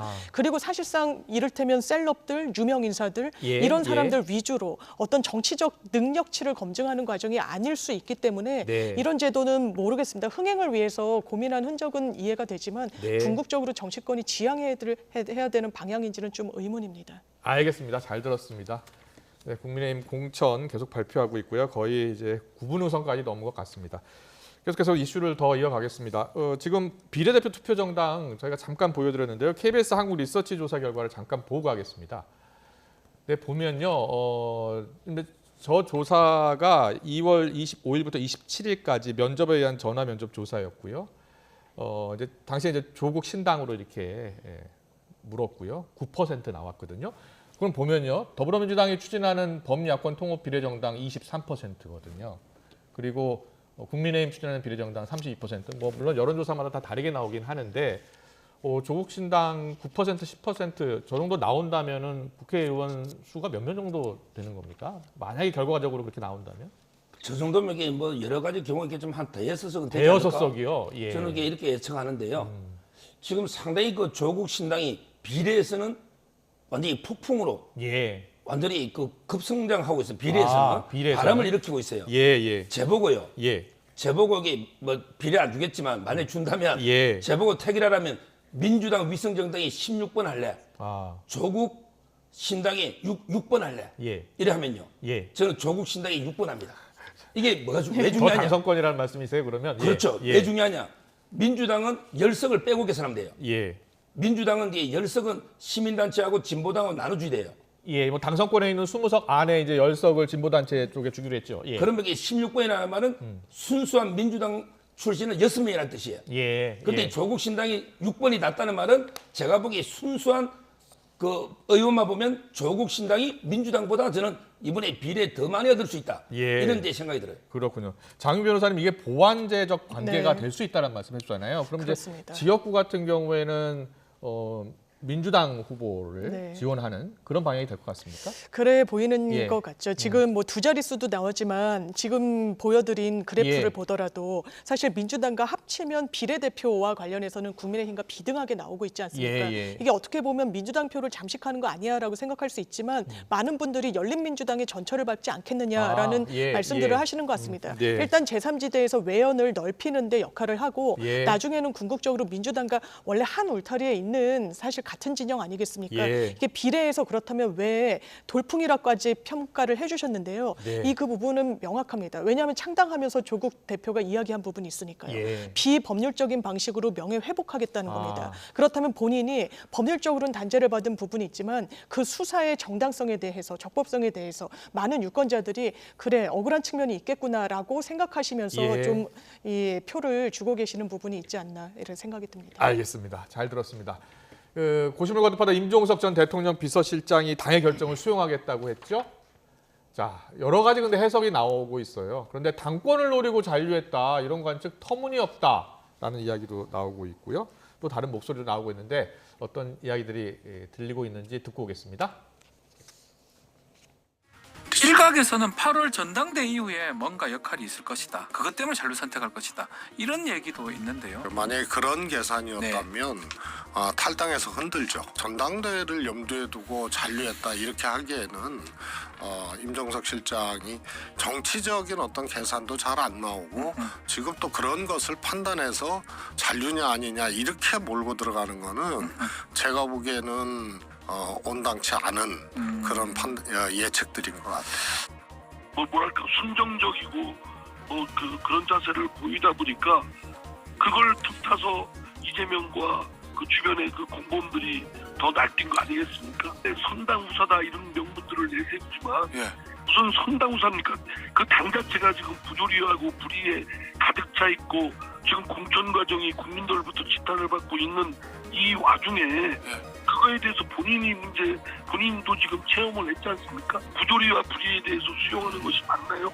그게 당을 위하는 건가요? 여러 가지 해석은 나오고 있습니다만 임종석 전 실장은 일단 함구하고 있는 상황이고요. 역할론에 대한 이야기가 많이 나오는데 어떤 역할을 할 것 같아요? 이번 총선에서? 아마 근데 저는 이재명 대표 그 대안, 이재명 대표 체제가 오래 못 간다고 아마 생각할 겁니다. 임종석 실장은 그게 두 가지일 거예요. 하나가 그 총선 리스크, 그다음에 사법 리스크. 결국 총선에 이런 식으로 공천하면 이기기 어렵다. 이렇게 판단할 가능성이 많아요. 임종석 실장은. 그렇다면 그 책임은 이재명 대표한테 오롯이 간다. 따라서 내가 그 대안으로 당권을 접수한다. 저는 이런 의도로 남은 게 맞아요. 터무니없다 하지만 최재성 의원은 그렇다면 민주당 선대위원장으로 나설 것 같아요? 그렇지 않을 것 같아요? 안 나설 것 같아요. 안 나설 것 같아요? 아마 선택적으로 지원할 것 같아요. 고민정, 윤건영. 그다음에 선택적 지원을 할 가능성이 있다? 지금 성동갑의 전현희 이런 친문들만 선택적으로 지원하면서 세력을 규합하는 거죠. 그리고 두 번째는 리스크가 사법 리스크. 이것 때문에 저는 이재명 대표 체제가 오래 못 가니까 늦어도 전당대회까지 내가 우리 친문이 대주주로서 당권을 접수한다. 이런 의도로 남았다 봐야죠. 거기에 선당후사를 거창하게 이렇게 평가할 문제는 아니라 봅니다. 네, 이 중성동갑에 이제 전략 공천 받은 전현희 전 의원 국민권익위원장은 많이 좀 도와줬으면 좋겠다 이렇게 라디오 인터뷰에서 이야기하더라고요. 어떤 선택을 임종석 전 실장이 할까요? 아마 당의 결정을 수용하겠다라는 말에 많은 함축이 있다라고 저는 생각합니다. 일단 당의 결정을 수용하겠다는 거는 뭔가 본인 대신 공천받은 그런 후보를 돕지 않을 명분은 없는 것이기 때문에요. 저는 지금 선택적인 도움이라고 하셨는데 저는 임종석 전 실장이 그런 정치적인 역량을 가진 정치인이라고 생각하지 않습니다. 더 크게 보고 아마 적극적으로 지원할 것이다. 적극적인 걸 넘어서 저는 전현희 전 의원이 이야기한 대로 공동 선대위원장을 본인 그 지역구와 관련해서 맡아달라는 걸 하는 건 너무 나아간 측면이 있다라고 생각하지만요. 본인이 총선 승리를 하고 민주당이 이번 선거에서 이겨야 정치적인 미래도 열린다는 걸 정확히 알고 있을 겁니다. 그렇다면 거기에 본인의 기여 역할을 찾을 것이라고 생각합니다. 알겠습니다. 민주당 공천 이야기 좀 더 해볼게요. 이재명 대표의 부인 김의경 씨 수행 부실장 출신이죠. 권향엽 전 비서관이요. 공천을 놓고 여러 이야기가 나오고 있는데 국민의힘에서는 사천 아니냐, 사법 리스크 대비하는 것 아니냐라는 주장을 하고 있는데 민주당에서는 뭐라고 이야기하고 있어요? 일단 민주당 측 입장은 이게 개인적인 인연이 있거나 한 게 아니라 직함이 있었을 뿐이라고 이야기를 하고 있고요. 실질적으로 수행이나 비서 업무를 받던 그런 인물은 아니다. 그렇기 때문에 뭔가 사천 논란을 이야기하는 건 과도한 정치 공세다라는 입장 내놓고 있습니다. 당직자 출신이라고 하더라고요. 지금 그 부실장이 원래 요직입니다. 실장은 현역 의원이에요. 이해식. 예. 원래 근데 그 실장은 전부 현역 의원들 간판이고요. 이해식 의원이 실장이었고. 예. 실제는 이제 부실장들이 중요 역할을 많이 해요. 네. 일정과 수행을. 근데 뭐 김혜경 씨하고 친분이 없다고 하는데 네. 한번 생각해 보세요. 우리가 이제 수많은 여성 당직자가 있고 예. 정치인이 있죠. 왜 예. 하필이면 이분을 발탁해서 부실장을 시킬까요? 예. 저는 이게 충분히 친분이 있었을 가능성이 있고 예. 또 이게 뽑을 때는 없었다 하더라도 예. 부실장 하면서 친분이 쌓여 있을 거 아닙니까? 예. 그러니까 이제 이게 이번에 저는 작동했다. 예. 이래 보이고 예. 이분이 그렇게 능력이 있고 실력이 있으면 당당하게 가산점 받고 경선하지. 왜 호남에 현역이 잘 하고 있는데 네. 그 현역을 그냥 여론조사도 몇 배 앞섰잖아요. 예. 근데 컷오프 시기면서 내리꽂느냐. 근데 이게 여성이나 신인 가산점 주고 예. 당당하게 경선을 떳떳하게 등원하는 게 맞지 않나 이런 생각이 들어요. 예, 알겠습니다.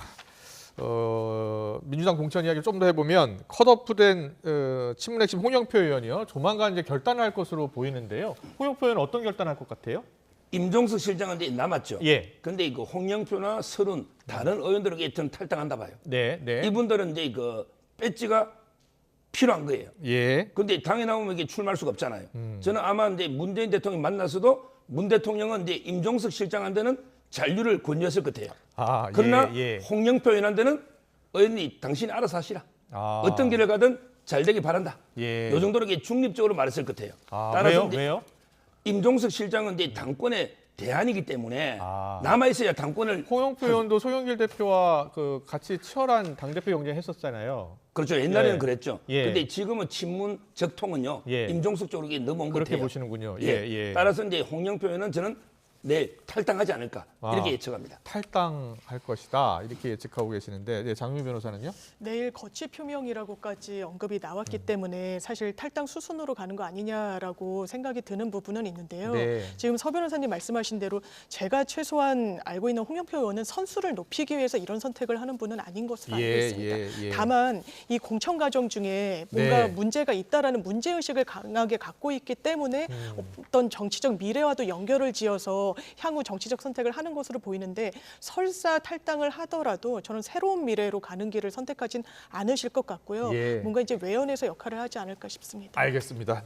내일 입장을 발표한다고 하니까 내일 또 들어보겠습니다. 직접.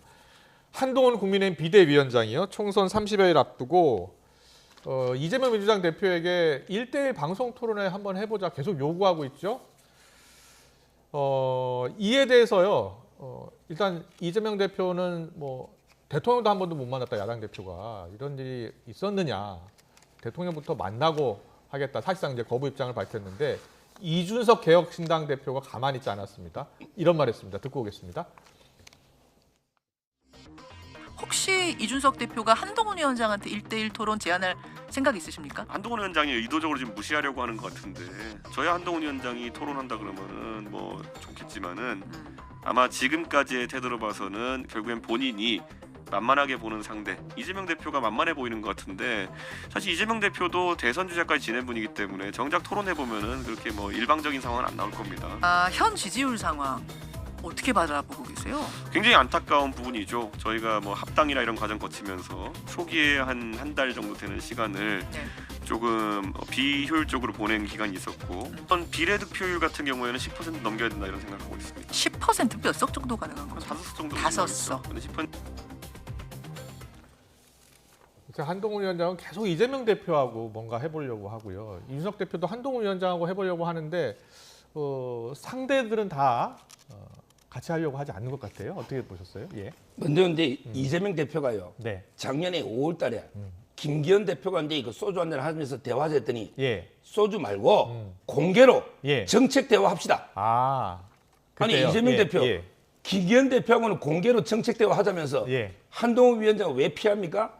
그거는 이제 워낙 한동훈 위원장이 날카롭고 워낙에 토론에 능하니까 오히려 이게 피하는 게 아닌가 이런 생각이 들고 그다음에 무엇보다 지금은 이제 이재명 대표는 후보자죠. 한동훈 위원장은 후보자가 아닙니다. 이 말은 이재명 대표가 토론하다가 기소된 게 많아요. 옛날에 선거 토론하다가 김용환 후보한테 형을 강제부시킨 게 없다. 그것도 기소됐었죠. 그다음에 TV 인터뷰하다가 김문기 씨 몰랐다. 이래가 기소가 되기가 재판 중에 있죠. 그다음에 백현동도 경기도 국감에서 거짓말로 재판 중에 있잖아요. 이번에 한동훈 위원장하고 토론하다가 한동훈 위원장이 버카 알았어요, 몰랐어요? 또는 김인섭 씨 언제부터 몰랐어요?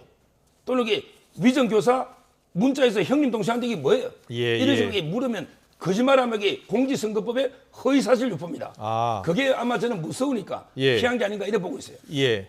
장미 변호사는 어떻게 보셨어요? 한동훈 위원장은 이재명 대표에게 1대1 TV 토론 왜 계속 제안하고 있는 것 같아요? 보수 진영에서도 그만해야 된다라는 이야기가 나오고 있죠. 왜냐하면 뭐 영수회담이란 용어 자체는 대통령이 비판하신 대로 쓰지 않더라도 야당 대표를 단 한 번도 만나지 않은 대통령은 역대 없었습니다. 보수 대통령, 박근혜, 이명박 대통령 마찬가지셨죠. 그런데 만나지 않으면서 야당 대표가 나부터 만나자라고 하는 요구. 그리고 김기현 전 대표와 뭐가 다른지 말씀드리겠습니다. 김기현 대표는 절차에 따라서 전당대회를 통해 가지고 당원들 선택을 받은 당대표였죠. 지금은 비대위입니다. 총선이 끝나면 그 지도부는 어떻게 되는 겁니까? 왜냐하면 그냥 대통령의 의중대로 사실 비대위로 구성됐다는 거 아니겠습니까? 그런데 1대1로 만나자라는 그게 물론 만날 수 있습니다. 근데 대통령부터 만나는 게 순리이고 그게 여태까지 정치권에서 보여왔던 풍경 아니겠습니까? 자, 일단 뭐 토론은 성사되기는 어려울 것 같아요. 뭐 역대로 그런데 총선 앞두고 당 대표들끼리 TV 토론한 적이 있었나요? 아마 근데 이거 뭐 제가 보기에 기억은 안 나는데. 근데 이거 국민의 알 권리라는 게 있잖아요. 알 권리에 있어서 모든 주제 관계없이 심지어 근데 김어준 씨가 사회봐도 수용하겠다잖아요. 한동훈 위원장이 그렇게 얘기했죠. 근데 보니까 옛날에 한 7년 전인가 이재명 대표가 비슷한 말 했더라고요. 문재인 후보하고 할 때 주제 시간 관계없이 뭐 마음대로 할 테니까 토론 좀 합시다. 본인이 그런 게 또 화면에 있습니다. 찾아보면. 따라서 이제 그 본인이 좀 이게 그 도전적인 자세일 때는 막 토론을 요구하다가 지금 이게 방어적으로 가는데 저는 지금 이게 야당입니다. 이재명 대표 야당이에요. 그러면 이게 도전적인 자세로 오히려 토론을 요구해야 되는데 오히려 이제 부자 몸조심하듯이 토론을 피하는 거 이게 저는 정권 공개할 게 많이 있는데 왜 피하는지 납득이 안 돼요. 알겠습니다. 자, 근데 이준석 대표는 계속해서 한동훈 위원장 자기 지역구에 나와서 한번 붙어보자라고 이야기하고 있는데 한동훈 위원장은 또 이제 이준석 대표가 이야기하면 잘 받질 않더라고요. 지금 이제 오늘 공천했잖아요. 화성을이죠. 한정민. 이분이 삼성전자의 반도체 연구원이에요. 조금 전에 발표했죠. 한정민. 지금 발표했잖아요. 화성을 맞죠? 거기 찾아볼게요. 이준석 대표가 화성을일 겁니다. 을하고 정이 있거든요. 이원호 의원이 정으로 가고 을은 오늘 한정민 이분이 정이 맞네요. 화성을. 그러면 이게 붙는 거예요. 그러면 이제 민주당은 현대자동차 사장 출신 공영훈. 아마 이제 그것도 건물이죠. 제가 보기에 이 지역은 상당히 빅 매치가 이루어지는데 아마 이제 그래도 제가 보기 양강은요. 빨강하고 이게 파랑이죠. 한정민, 공영훈 이분이 양강이고 이준석 대표는 이제 한 3위 정도 많이 차이 나는 이런 예상이 됩니다. 맞네요. 안에서 확인을 해줬습니다. 삼성전자 연구원 출신이고요. 화성을 이번에 공천을 받았습니다. 근데 오늘 보니까 정청래 의원이 자꾸 한동훈 비대위원장이 1대1 토론 이야기하니까 본인이 김건희 여사하고 좀 토론하고 싶다 이런 이야기를 하던데 근데 김건희 여사 특검법 다시 재발의했죠? 네, 그랬었죠. 내용이 좀 더 포함이 된 것 같던데요? 일단 원래 특검법에는 그렇게 기재가 돼 있습니다. 지금은 도이치모터스 주가 조작 사건과 관련해서 특검을 실시하는 것이었잖아요. 거기에 등이 붙어서 그 수사로 개시를 해서 진행을 하더라도 뭔가 새로 인지하게 된 범죄의 단서가 있으면 수사를 할 수 있는 부분이 있습니다. 그렇지만 조국혁신당 등에서는 이제 국회가 다시 개회를 하게 되면은 좀 더 명징하게 그 수사 범위를 특정하겠다라고 이야기를 하고 있는데요. 사실 열어놓고 수사를 하는 부분이 있는 것 같고 한동훈 비대위원장 아마 이 부분에 대해서 토론을 하면 말문이 막힐 겁니다. 왜냐하면 내가 언제 이 부분과 관련해서 사과를 요구한 적 있었는가요? 에서 김건희 여사와 관련한 발언은 멈춰 서 있습니다. 그 부분과 관련해서 당연하지만 총선 국면에서도 채점표로 유권자들이 심판하실 거라고 생각합니다. 김건희 특검법 재발의한 건 어떻게 보셨어요? 지금 이제 뭐 파우치 이제 선물 던진 거 있잖아요. 그 포함이 되는 것 같던데. 근데 그게요. 그게 김영란법이거든요. 근데 배우자일 때는요. 부인일 때는 이게 남편의 직무와 관련이 있어야지 되고요. 근데 그나마 처벌 조항이 없어요. 입법의 미비죠. 처벌 조항도 없는 김영란법 가지고 이게 특검한다? 이게 말이 안 되고요. 그리고 이게 법안이라는 거는 한번 이게 폐기됐으면 포기할 줄 알아야지. 계속 이게 말도 안 되는 걸 더 추가해서 또 발의한다. 이건 정치쇼에 불과합니다. 네, 알겠습니다. 마지막 질문 하나 드리면요. 조국 신당 관련해서는 이제 조국 혁신당이요. 좀 바람이 불고 있다 이렇게 표현하셨잖아요. 근데 송영길 전 대표도 곧 창당을 한다고 하더라고요. 소나무당인가요? 예, 어떻게 보세요? 지금 이제 저는 옥중에서 창당하는 걸 처음 봤어요. 옥중 출마는 많이 봤어요. 근데 옥중 창당은 처음 보는 전 세계에 부끄러운 코미디다. 이런 데 생각이 들고요. 아마 이제 다만 송영길 대표는 두 명하고 비교하면 억울할 거예요. 이재명과 조국입니다. 아니 이재명 대표는 배지가 있으니까 방탄에서 아직 구속 안 됐는데 나는 이게 배지 없어 구속된 거 아니야? 좀 억울해할 거예요. 그다음에 조국 대표는 2심에서 2년까지 놓는데 구속 안 하는데 왜 나는 벌써 구속하는 거야? 두 분이 변호사니까 송영길 전 대표 입장에서는 좀 억울하다. 나도 불구속 재판해달라라고 요구하고 있거든요. 그러니까요. 그 두 명하고 비교하면 억울한 건 맞아요. 그렇지만 이게 그 두 명이 특혜를 누린 거고 일반 범죄자하고 비교해 보면 당연히 구속돼 있는 게 맞는 거예요. 장 변호사는 어떻게 보시죠? 지금까지 워딩을 보면 뭐 조국 대표나 아니면 다른 뭐 이재명 대표와 견주어서 본인이 억울하다고 생각하지는 않을 것 같고요. 다만 이게 당내 전당대회의 사안이니까 일반 유권자에게 금품을 살포한 것과는 좀 다르지 않는가. 그리고 본인이 프랑스에서까지 귀국을 하고 수사에 그렇게 응하겠다고 했는데 도주 우려가 있다라는 이유로 구속수감이 된 그 부분의 판단이 맞느냐라는 생각은 할 수 있을 거라고 생각하지만요. 지금 본인이 뭐 억울하다, 다른 정치인과 견주어서 그렇기 때문에 창당을 한다. 이 해석에는 동의하기가 어렵고요. 지금 조국 신당이라는 그 제3지대의 신당이 국민의 호응을 받고 있는 건 윤석열 정부의 대립각을 정확하게 세우고 있기 때문입니다. 인물 영입도 마찬가지죠. 신장식 변호사 언론 탄압과 관련돼 있습니다. 이호 인재 영입 인사도 R&D 예산 삭감과 관련해서 뭔가 목소리를 낼 수 있는 여성 과학도로 영입을 했습니다. 이런 부분이 더 부각되면서 윤석열 심판에 대한 어떤 선거 전략을 계속 이끌어갈 거라고 생각합니다. 알겠습니다. 네, 오늘 정치권 이슈는 여기까지 듣겠습니다. 지금까지 서정욱 변호사, 장윤미 변호사와 짚어봤습니다. 잘 들었습니다. 감사합니다. 감사합니다.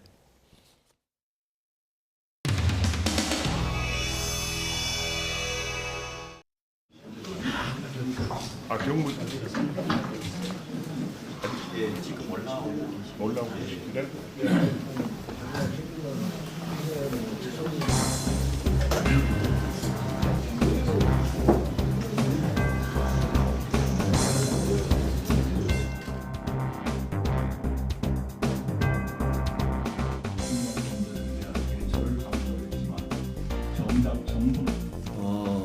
저희 새로운 미래가 임종석 전 실장을 포함해서 그동안에 상당히 이제 열린 자세로 대화를 나눈 건 사실입니다.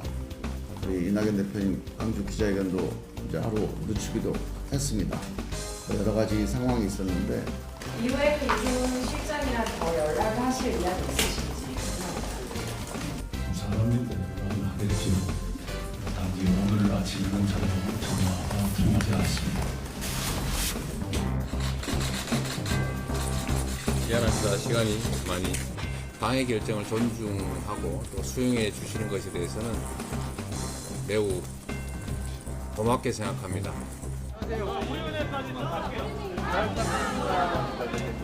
확실하게 심판해 주십시오. 이대로는 못 살겠다. 이대로 방치할 수는 없다고 생각이 되면 심판의 표를 던져서 이번 총선에서 쓴맛을 보여주셔야 합니다. 걱정하지 마세요. 여기 내가 다 여론조사 해봤는데 우리 다 민주당이래. 네.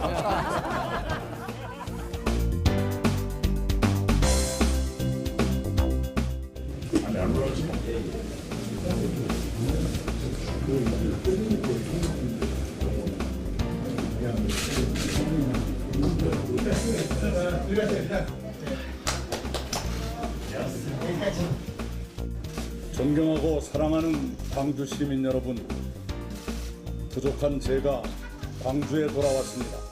부디 어머니 같은 고향의 마음으로 저를 받아주시기 바랍니다.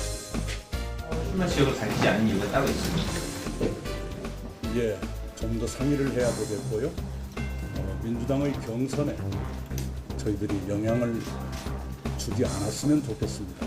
네, 결국 민주당 경선 결과를 보고 좀 더 유리한 지역구에 가시겠다는 설마 그렇게 하겠습니까? 저희들이 제가 보완해서 좀 말씀을 드리면요.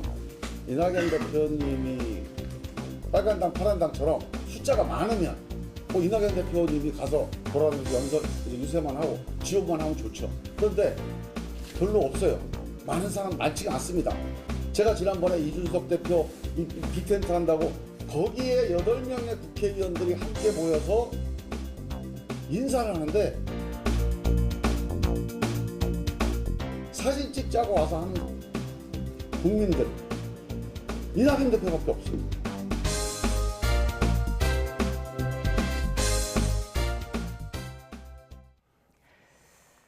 정부의 의대 증원 추진에 반발해 병원을 떠난 전공의가 전체 90%를 넘은 걸로 나타났습니다. 중앙질환안전대책본부는 전국 수련병원 100곳에서 인턴을 제외한 레지던트 1에서 4년차 전공의 9,900여 명 가운데 8,900여 명이 근무지를 이탈한 걸로 확인했다고 밝혔습니다. 이들에 대한 현장 점검 결과 업무 개시 명령 위반이 확인되면 곧바로 면허 정지를 위한 행정처분 사전 통지서를 발송할 예정입니다. 중대본은 어제 기준으로 7,854명에 대한 미복귀 증거를 확보했다며 이들에 대해 오늘부터 차례대로 행정처분 절차에 들어간다고 밝혔습니다. 또 주동 세력을 중심으로 경찰에 고발할 계획이라며 고발 대상과 시기 등은 내부 검토를 거쳐 확정할 방침이라고 덧붙였습니다. 전국 40개 대학이 2025학년도 대입에서 의대 정원을 3,000명 넘게 늘려달라고 신청한 걸로 파악됐습니다. 지난해 수요조사한 최대치가 2,800여 명인 점을 고려하면 목표치를 크게 상회한 결과입니다.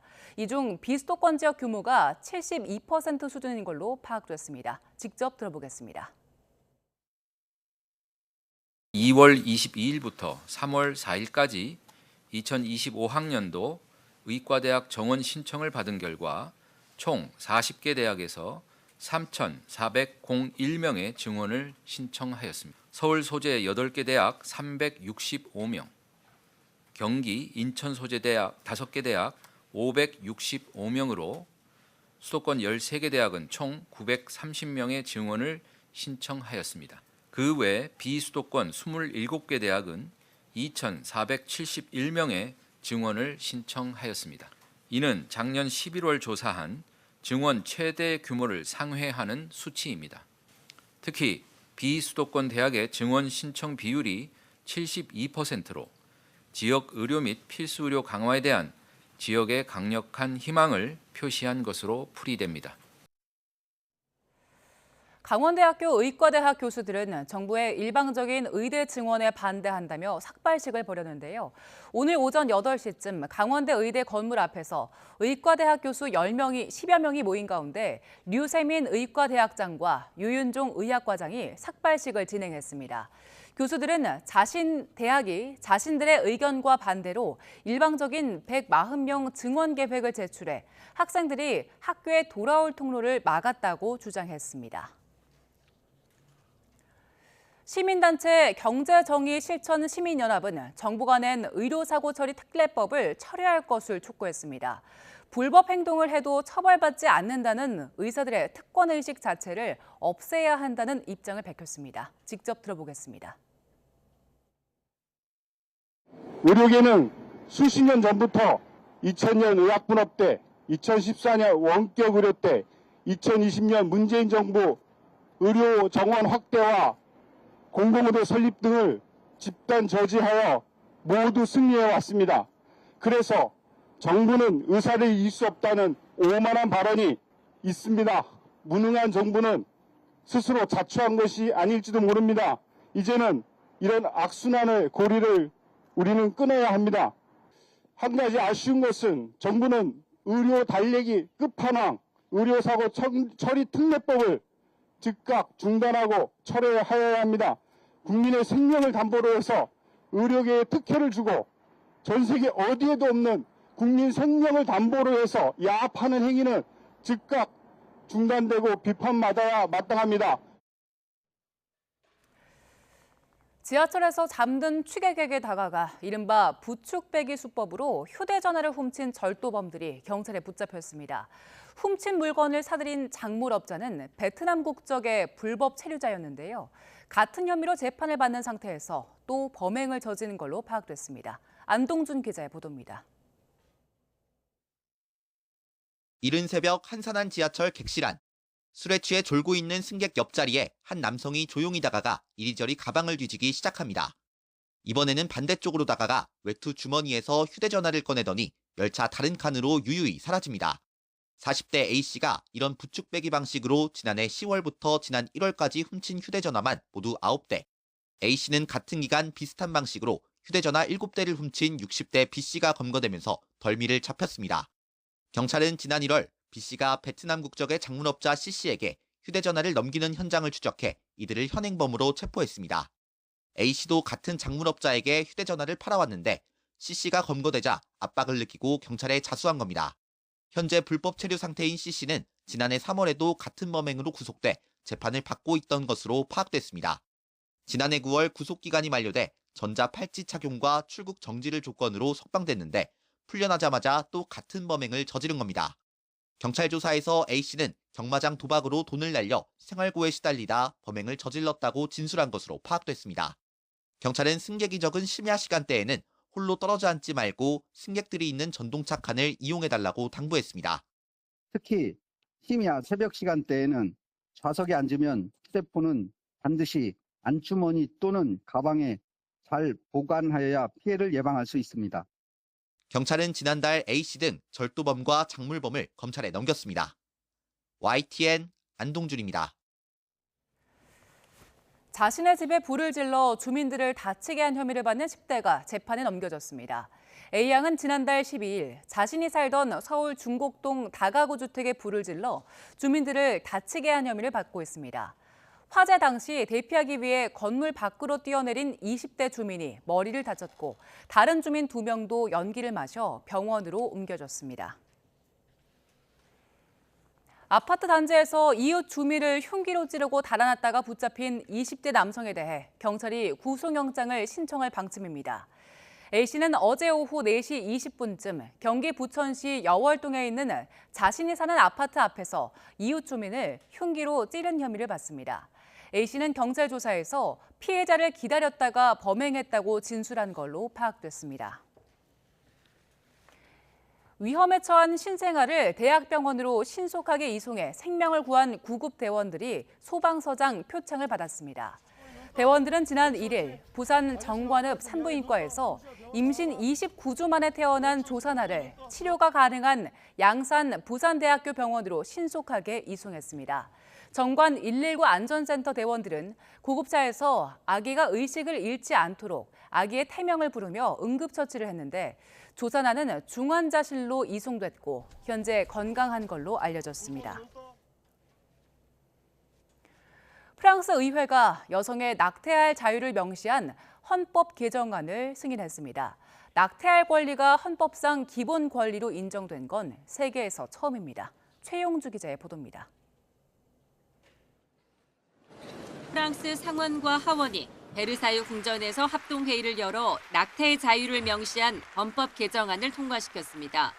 찬성표가 10배 이상 많은 압도적 가결이었습니다. Pour l'adoption, 780. 개헌에 따라 프랑스 헌법 제34조에는 여성이 자발적으로 임신을 중단할 수 있는 자유가 보장되는 조건을 법으로 정한다는 조항이 추가됐습니다. 프랑스에서는 1975년부터 낙태가 허용돼 실질적으로 바뀌는 조치는 없지만 세계에서 처음으로 여성의 자기 결정권이 헌법에 명문화됐다는 의미가 있습니다. Aujourd'hui, nous pouvons changer le cours de l'histoire. Il est de notre devoir que les consciences qui s'éveillent à présent et celles qui écloreront demain ne soient plus hantées par ces souvenirs macabres. 앞서 미국 연방대법원이 지난 2022년 임신 24주까지 낙태를 허용한 로데 웨이드 판결을 폐기하자 프랑스 내에선 오히려 낙태를 되돌릴 수 없는 헌법적 권리로 만들자는 요구가 터져나왔습니다. 이에 따라 프랑스는 헌법상 낙태권을 추진하다 의회에서 한 차례 실패했고 결국 마크롱 정부가 직접 개헌을 주도해 성공한 겁니다. 마크롱 대통령은 이번 개헌에 대해 프랑스의 자부심이자 전 세계에 보내는 메시지라고 자평했습니다. 파리 시내 곳곳에서 찬성과 반대 집회가 각각 열린 가운데 개헌안이 통과되자 낙태권 지지자들은 환호성을 질렀습니다. Au rendez-vous de l'histoire, de manière à protéger les femmes sur le long terme et de montrer que la France est capable de le faire. Je ne doute pas que ça permettra à d'autres pays de nous emboîter le pas et de protéger le droit à l'interruption volontaire de grossesse partout. 파리시는 에펠탑에 나의 몸 나의 선택이라는 메시지를 띄우며 여성 인권의 역사적 진전을 축하했습니다. 이런 가운데 교황청은 성명을 통해 인간의 생명을 빼앗을 권리는 있을 수 없다며 낙태권 반대 입장을 밝혔습니다. YTN 최영주입니다. 이 시각 간추린 뉴스입니다. 배우 유아인 씨에게 프로포폴을 투약한 사실을 제대로 신고하지 않은 혐의를 받는 의사에게 검찰이 징역 3년을 구형했습니다. 의사 A씨의 변호인은 사건을 깊이 반성한다면서도 투약을 신고하지 않은 건 고의가 아닌 실수였다고 주장했습니다. 공천 탈락에 반발해 이틀 연속으로 분신 소동을 벌인 장일 국민의힘 전 서울 노원을 당협위원장에 대해 경찰이 구속영장을 신청했습니다. 장 전 위원장은 지난 2일 서울 여의도 국민의힘 중앙당사 앞에서 인화성 물질을 몸에 뿌린 뒤 불을 붙였고 하루 뒤에도 분신을 시도하려다 제지당했습니다. 이른바 사법농단 의혹으로 기소돼 1심에서 무죄를 선고받은 양승태 전 대법원장이 법무법인에서 활동을 할 것으로 보인다. 법무법인 클라스 한결 측은 양 전 대법원장이 합류하기로 했으며 행정 절차가 진행 중이라고 밝혔습니다.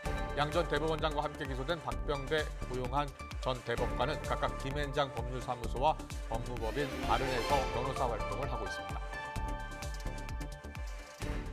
노소용 아트센터 나비관장이 자신의 비서가 26억 원을 빼돌렸다고 고소해 경찰이 수사에 나섰습니다. 지난 2019년 아트센터에 입사한 A씨는 노 관장 계좌에서 19억 7,500만 원을 수십 차례에 걸쳐 자신의 계좌로 몰래 이체하고 노 관장 명의로 은행 계좌를 개설해 1억 9천만 원을 대출받아 빼돌린 혐의를 받는 걸로 알려졌습니다. 성균관이 법무부의 근친혼 금지 범위 사촌 이내 축소 검토에 반발해서 1인 시위를 시작했습니다. 성균관의 1인 시위는 최근 법무부가 발주한 연구 용역에서 혼인 금지 범위를 사촌 이내로 축소해야 한다는 제언에 따른 반발입니다. 한국소비자원이 지난해 7월부터 2달 동안 열린 국내 지역축제장 10곳의 안전실태를 조사한 결과 30개 식품 가운데 치킨과 닭강정 등 2개 제품에서 식중독균인 황색 포도상 구균이 나왔습니다. 타인 명의의 계좌, 이른바 대포통장을 범죄 조직에 유통하고 2억 원 넘는 돈을 챙긴 일당 16명을 붙잡아 총책 20대 A씨를 포함한 3명이 구속됐습니다.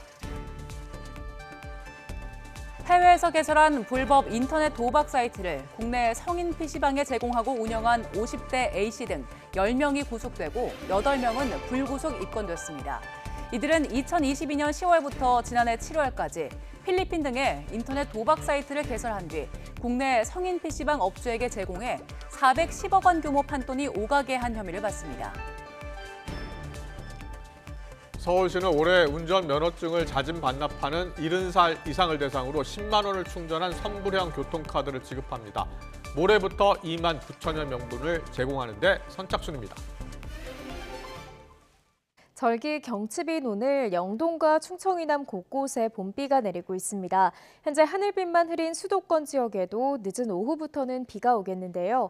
서울은 1mm 안팎의 적은 비가 예상되지만 강원 산간을 중심으로는 많은 눈이 쏟아질 것으로 보여 폭설 피해에 대한 각별한 주의가 필요합니다.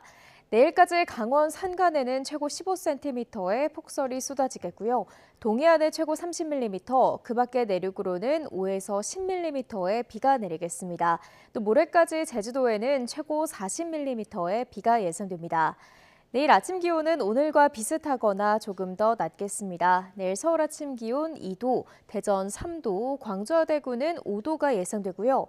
낮 기온은 예년과 비슷한 수준을 보이겠습니다. 서울 한낮 기온 10도, 광주 13도, 부산은 11도가 예상됩니다.